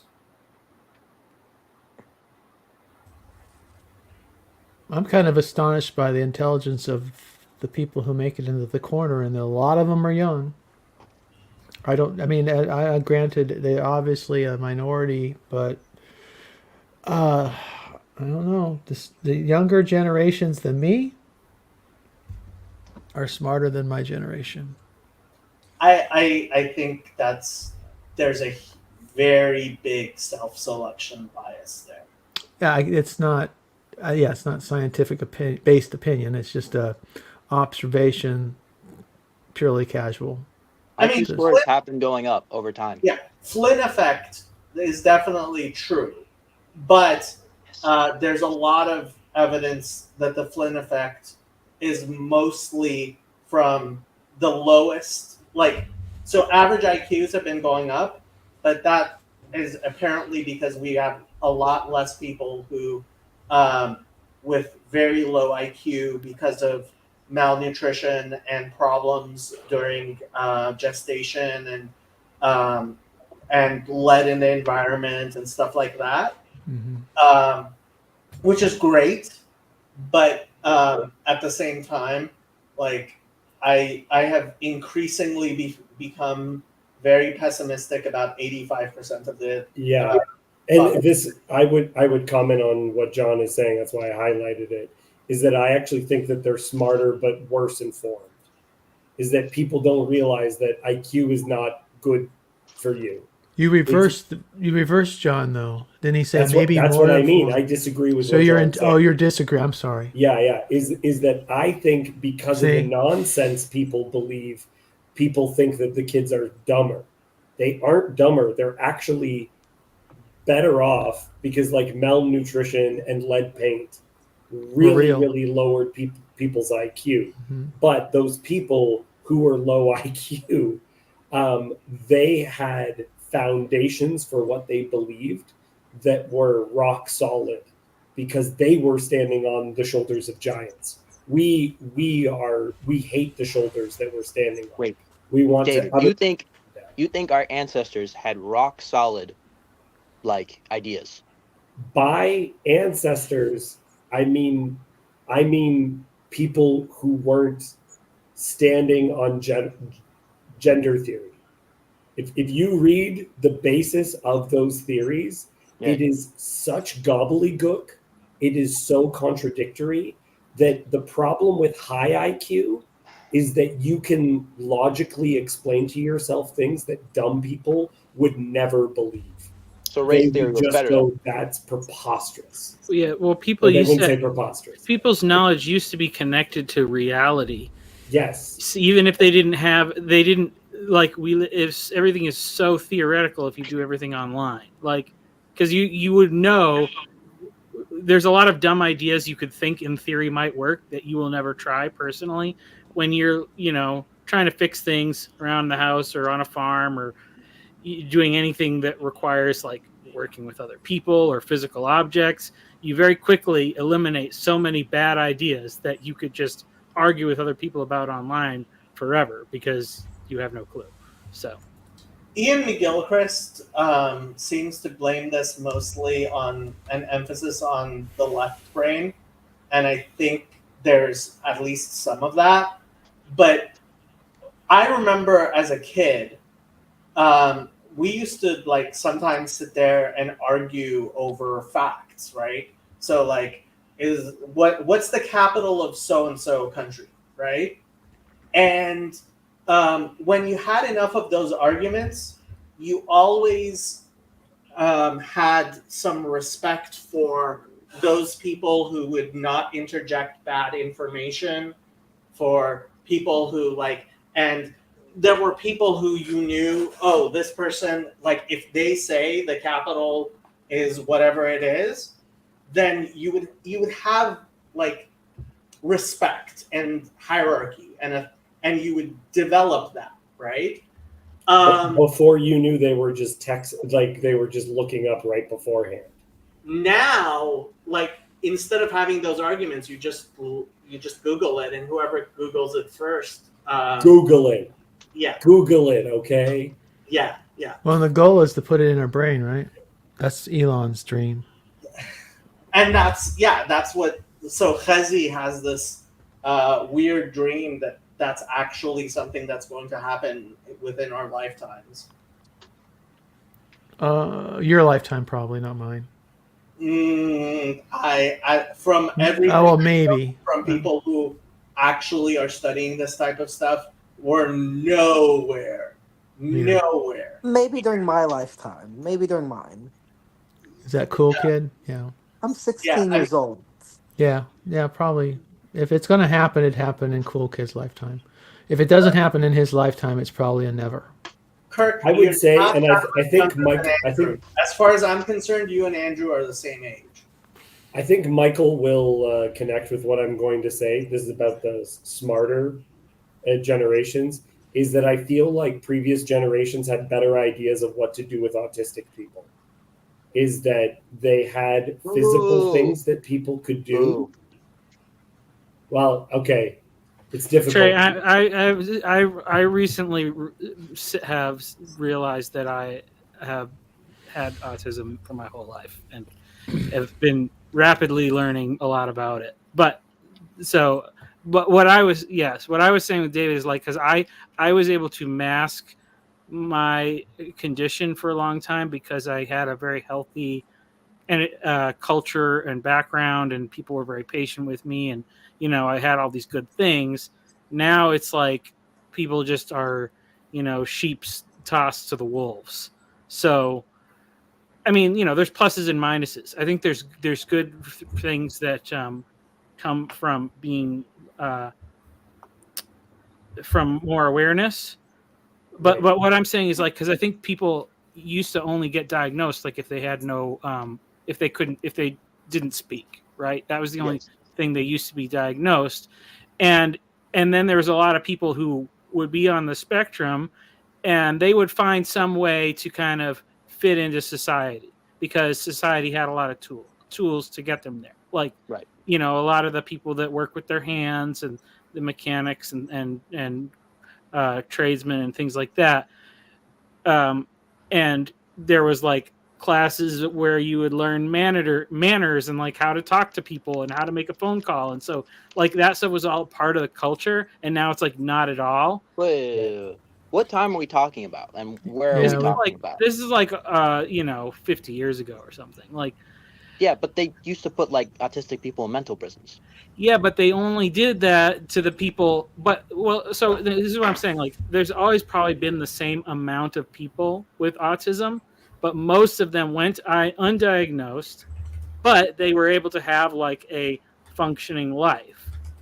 Where the reason like we have so much more diagnosis now is because our culture has basically gotten more insane, and it doesn't make sense. Well, and so Temple Grandin's idea is that right now we have full appreciation for the kind of autistic people that can sit down and code for 16 hours straight.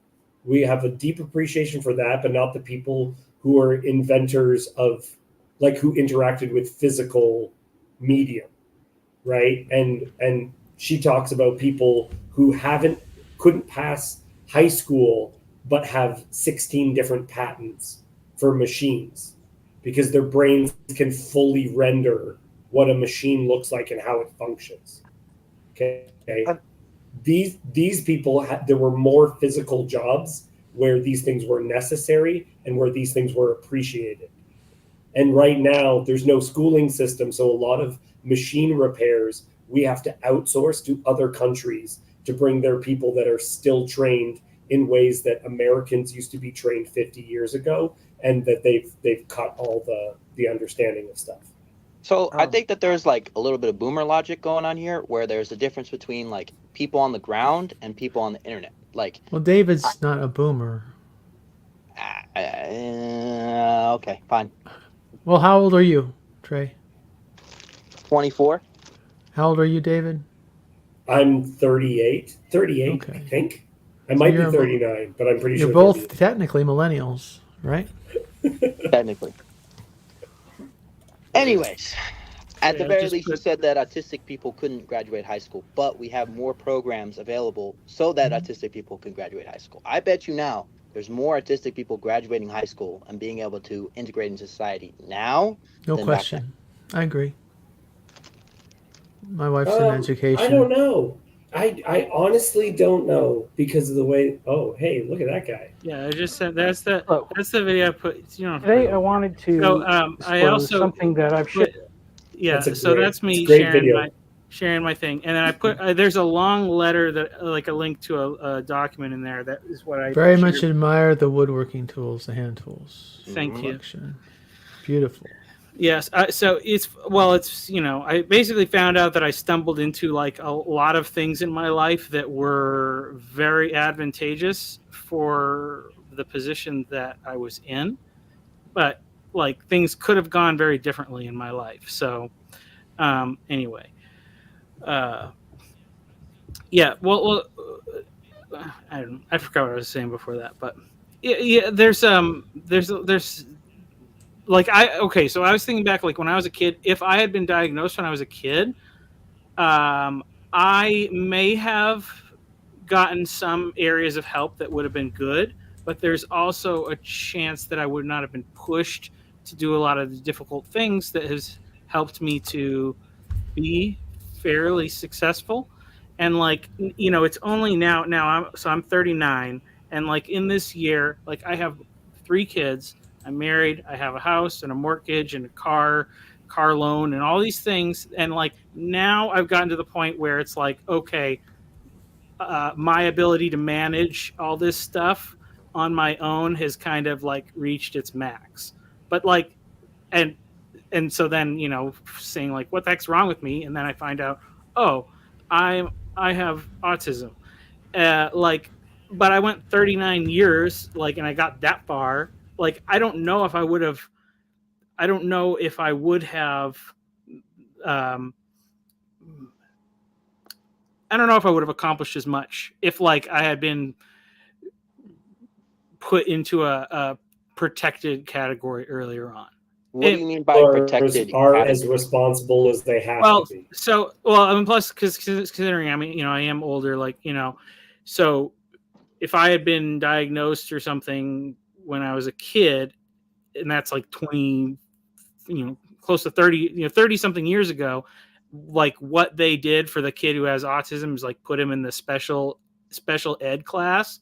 Yeah. Where it's like I was actually really good at certain things, like, and I had a lot of advantages. Like I was homeschooled, so I was able to pursue everything that I really liked and was good at, and didn't have to do a bunch of stuff that I might have sucked at or whatever, you know. So, you know, it's interesting the way it like looking back. I'm like, wow, I'm really glad that I found this out now.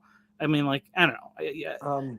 I wouldn't change anything about my past, but well, Michael, I think one of the problems that autistic people who are not high functioning are going to have in the future is that globally, economically speaking, we're transitioning to a service-based economy and a high-tech economy.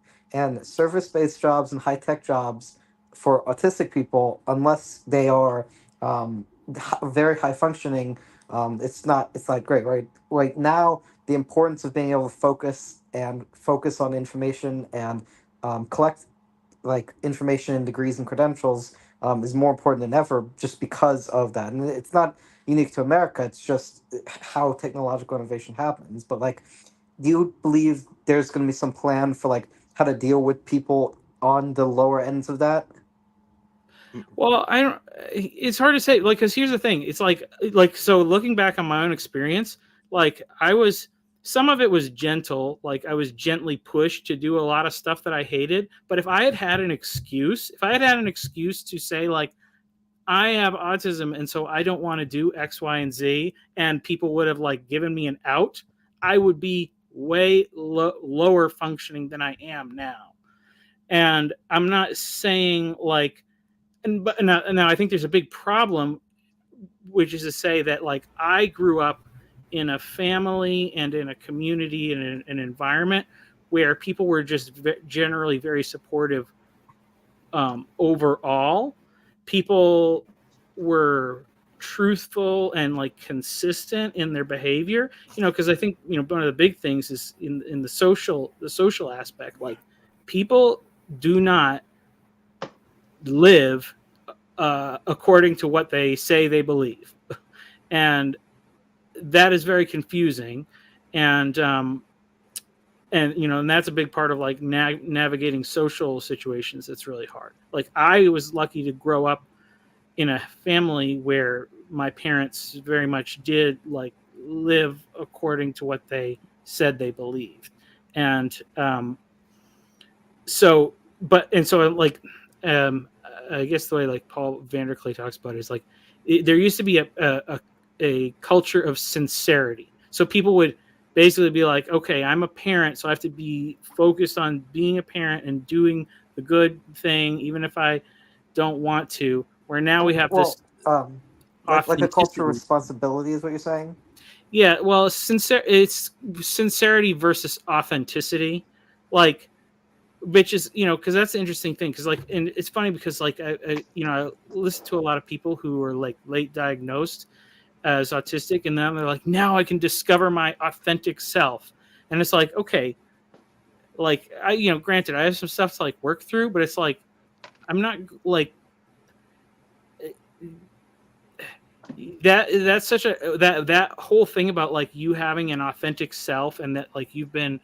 Like I am the product of the environment that I lived in, and the shape, you know, the choices that I made, and like so I'm not going to just change on a dime, like, or give into whatever my more selfish impulses are, because now I can like try to discover my authentic self. Like, and so like I think that messaging even is a very bad and confusing language for like people that are artistic. I don't think any parent is going to say to an autistic child who cannot like integrate into a community, be your authentic self. Like I just don't think that's a thing. Like I don't see as a parent where they wouldn't ask for their child to do more. Unless they're already like no, Trey? they do that all the time. That's the thing. Trey, yes. when I found out about this, I was shocked. But you can go and check, and it's a real thing. So there are deaf people who Yes. ask doctors to What's the make their percentage? kids deaf. It What's the doesn't percentage? matter. What's the percentage? What's the It percentage? doesn't matter. You said you don't think there are people. There well- are. It's greater than Well, zero. and there's a secondary thing that needs to be discussed. This is not related to being gay, but there is a deep overlap of autism and people who identify as trans. And so if this notion of finding your authentic self, if you already have a gender is communicated through social interactions, and you have people that can oftentimes struggle with some social interactions, there is a good number of people who are treating their autism by through castrating, essentially. I didn't look into this issue much, but was any of this like autism correlation brought up in the cast review? Yeah, so it's if you follow through specifically with the Tavistock clinic, because everyone came through one place, I believe they discovered that a third of the people transitioning had diagnoses of autism, not just that like. Not that they could have been; they had official diagnoses of it. So a non-0% of them would also be autistic, but undiagnosed. That's correct. So, and if you follow through with it, I was listening to a therapist talking about this and said, "Hey, if you have someone there and they've been diagnosed with autism, you should check. They probably also experience gender dysphoria. Do you have someone who is gender dysphoric? You should check because he might also have autism." This was a therapist just speaking very bluntly about is that only overlap. trans, or is it also the other LGBT plus whatever? It appears to be yes, it's all the stuff. So it's funny because I just had listened to a thing today, and it was a girl who was talking about her condition or whatever, and she was autistic, and talking about how basically as a female and being autistic, like she it's like looking back, she said like basically I never was actually giving consent to anything that happened with like guys, and that most autistic females have probably been sexually assaulted. Now there's a chance that the neurotypical guy doesn't realize that's what's happening. Like he's just basically like, oh, this girl's just letting me get away with all this stuff. Well, like, it's even more complicated.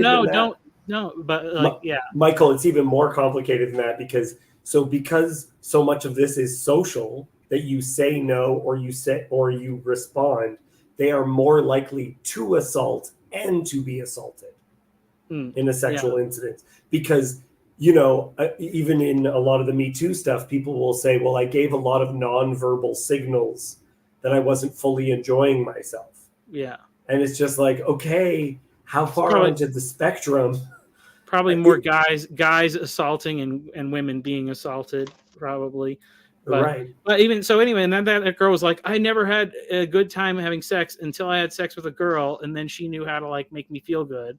And then it's like, and she's like, and then I thought I was gay for a while, but then I realized, no, I do like guys when I met a really nice guy. So it's like think like just listening to that story, and that's like totally against what that's like that story of like thinking about your identity and like going through like discovering what your identity is based on all that stuff makes total sense to me, like in the way my brain works and from what I hear like most autistic people.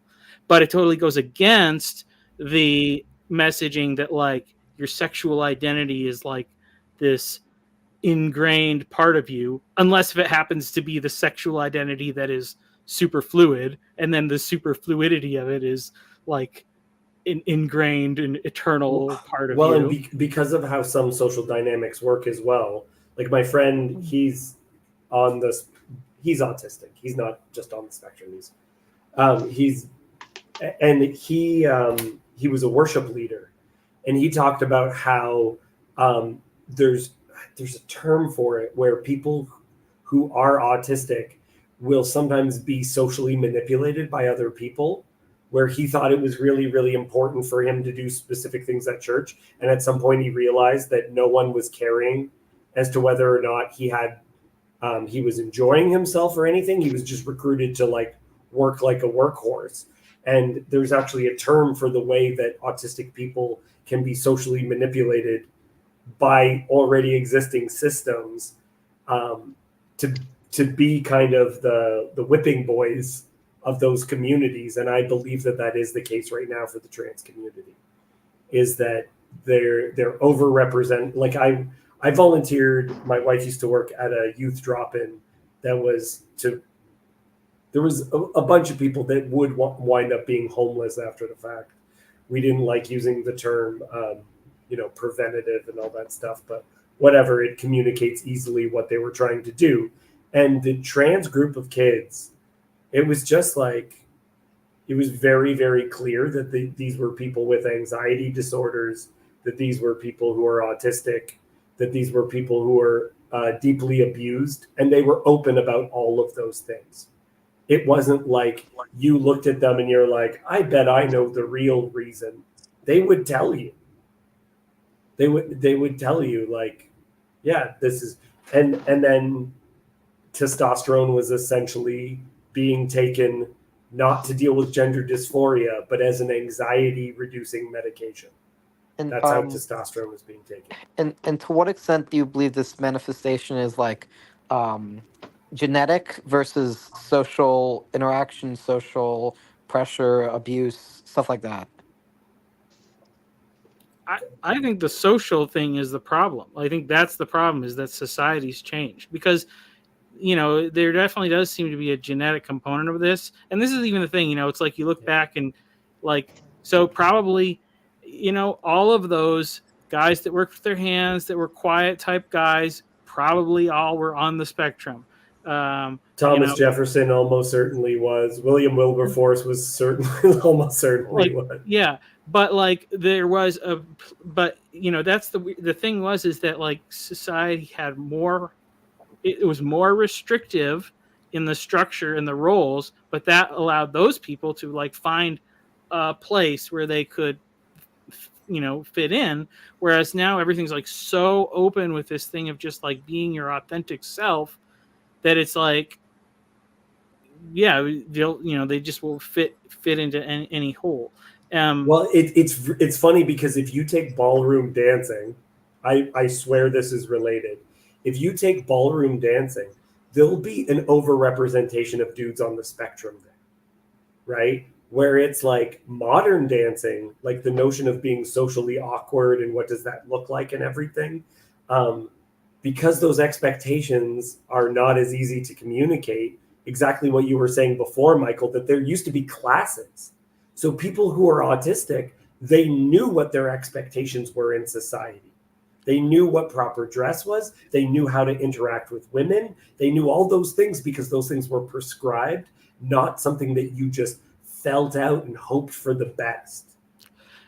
Well, yeah, and the interesting thing about like my story is it's like, okay, the environment that I was in and the things that I was interested in was like church stuff, which is in like public speaking, acting, being on stage. Like, it was great to be like, people were like, how come you're not nervous to be on stage? It's like, I love being on stage.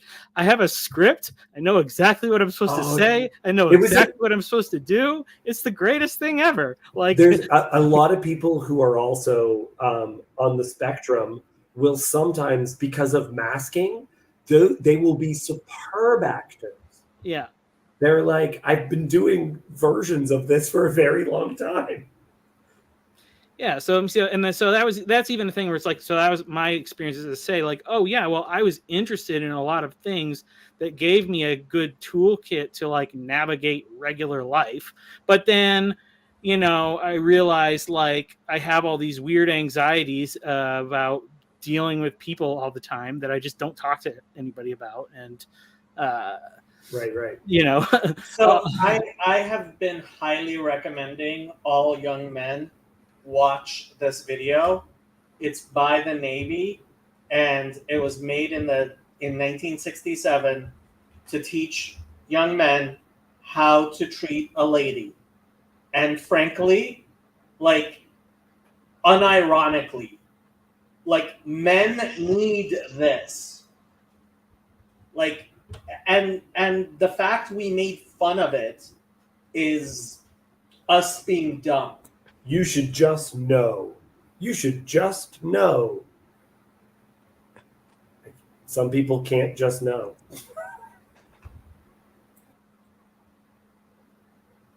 Yep. Yeah, it's funny. The speech that I wrote when I was 16 about dating with integrity that I gave in our homeschool co-op public speaking class, that was totally an autistic thing.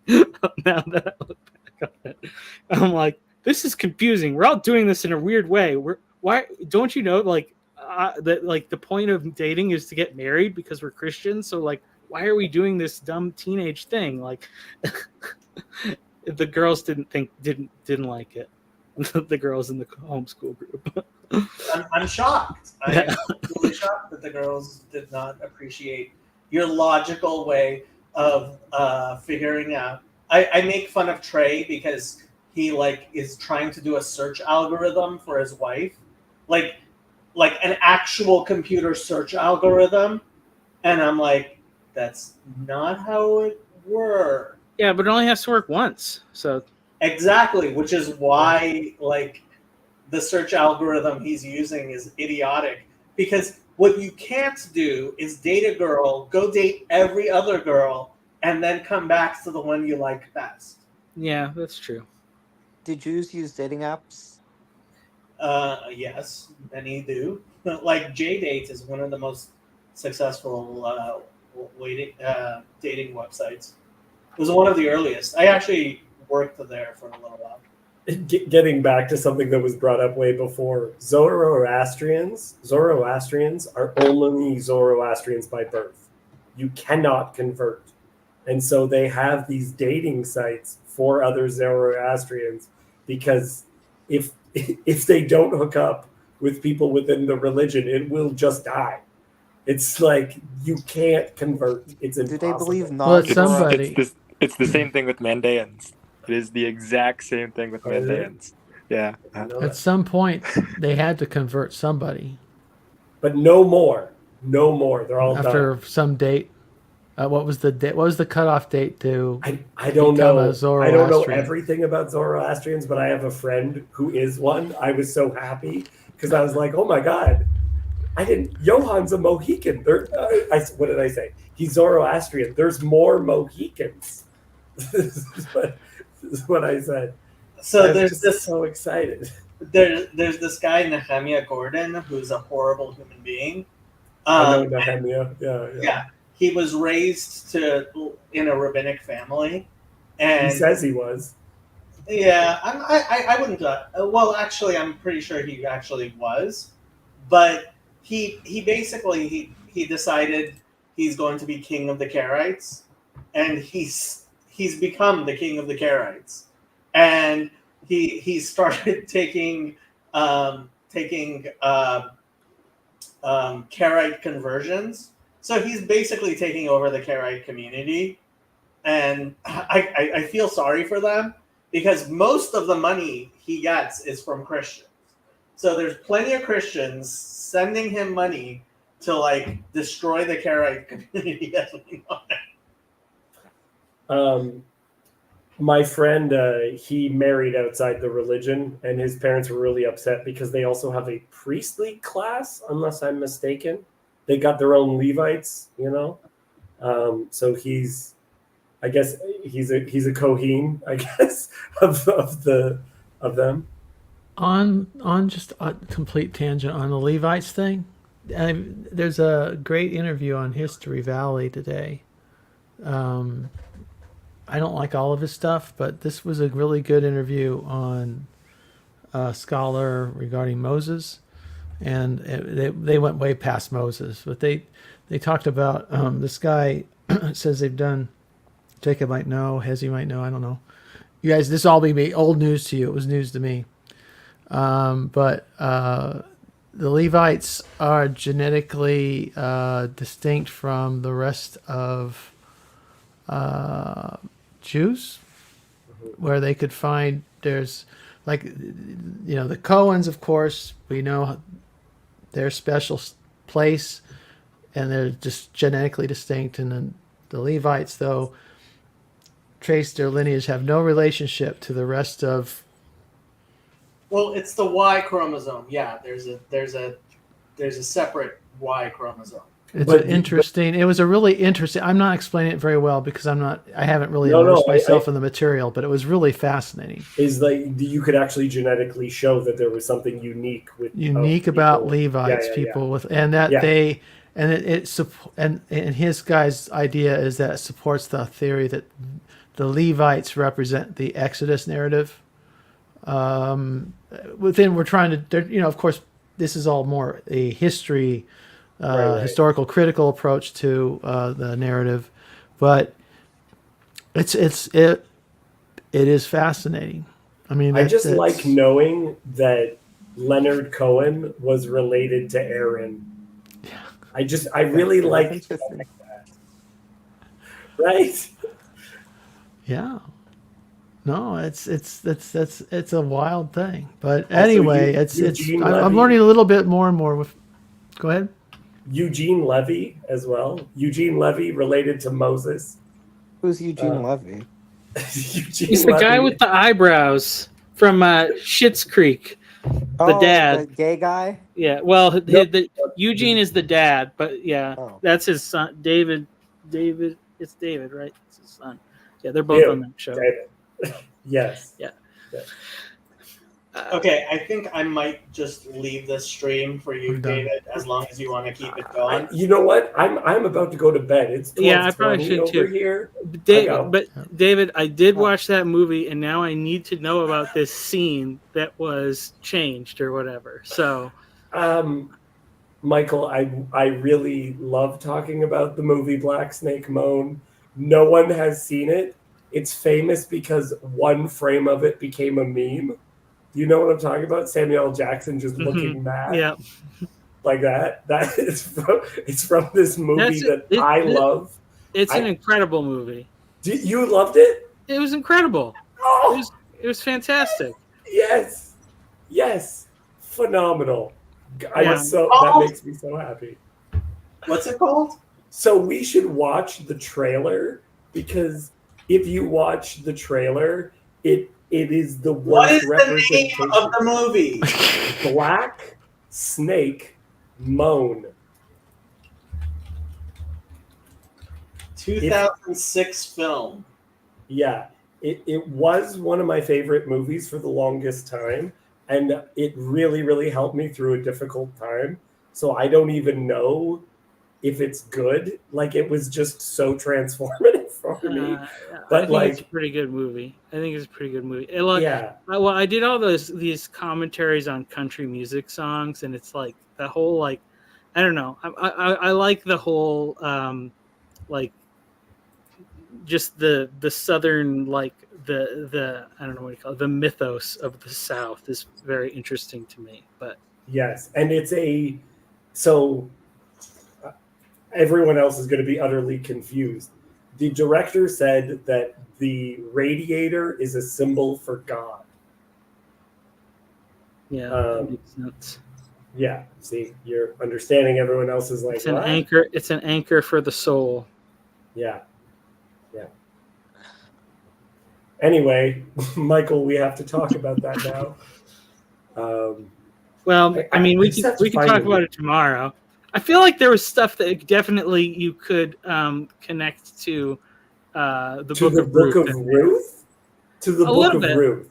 Well, yeah, some things. Yes, you know why? Because of Lazarus. He's like Naomi, and she's Ruth. This is Red. the image that if you've seen that picture, just utterly furious. Okay, look, I have to go. Otherwise, I'm going to start talking about this movie for 3 hours. And yeah, I think I'm going to end this stream. All right. See you tomorrow. See you tomorrow.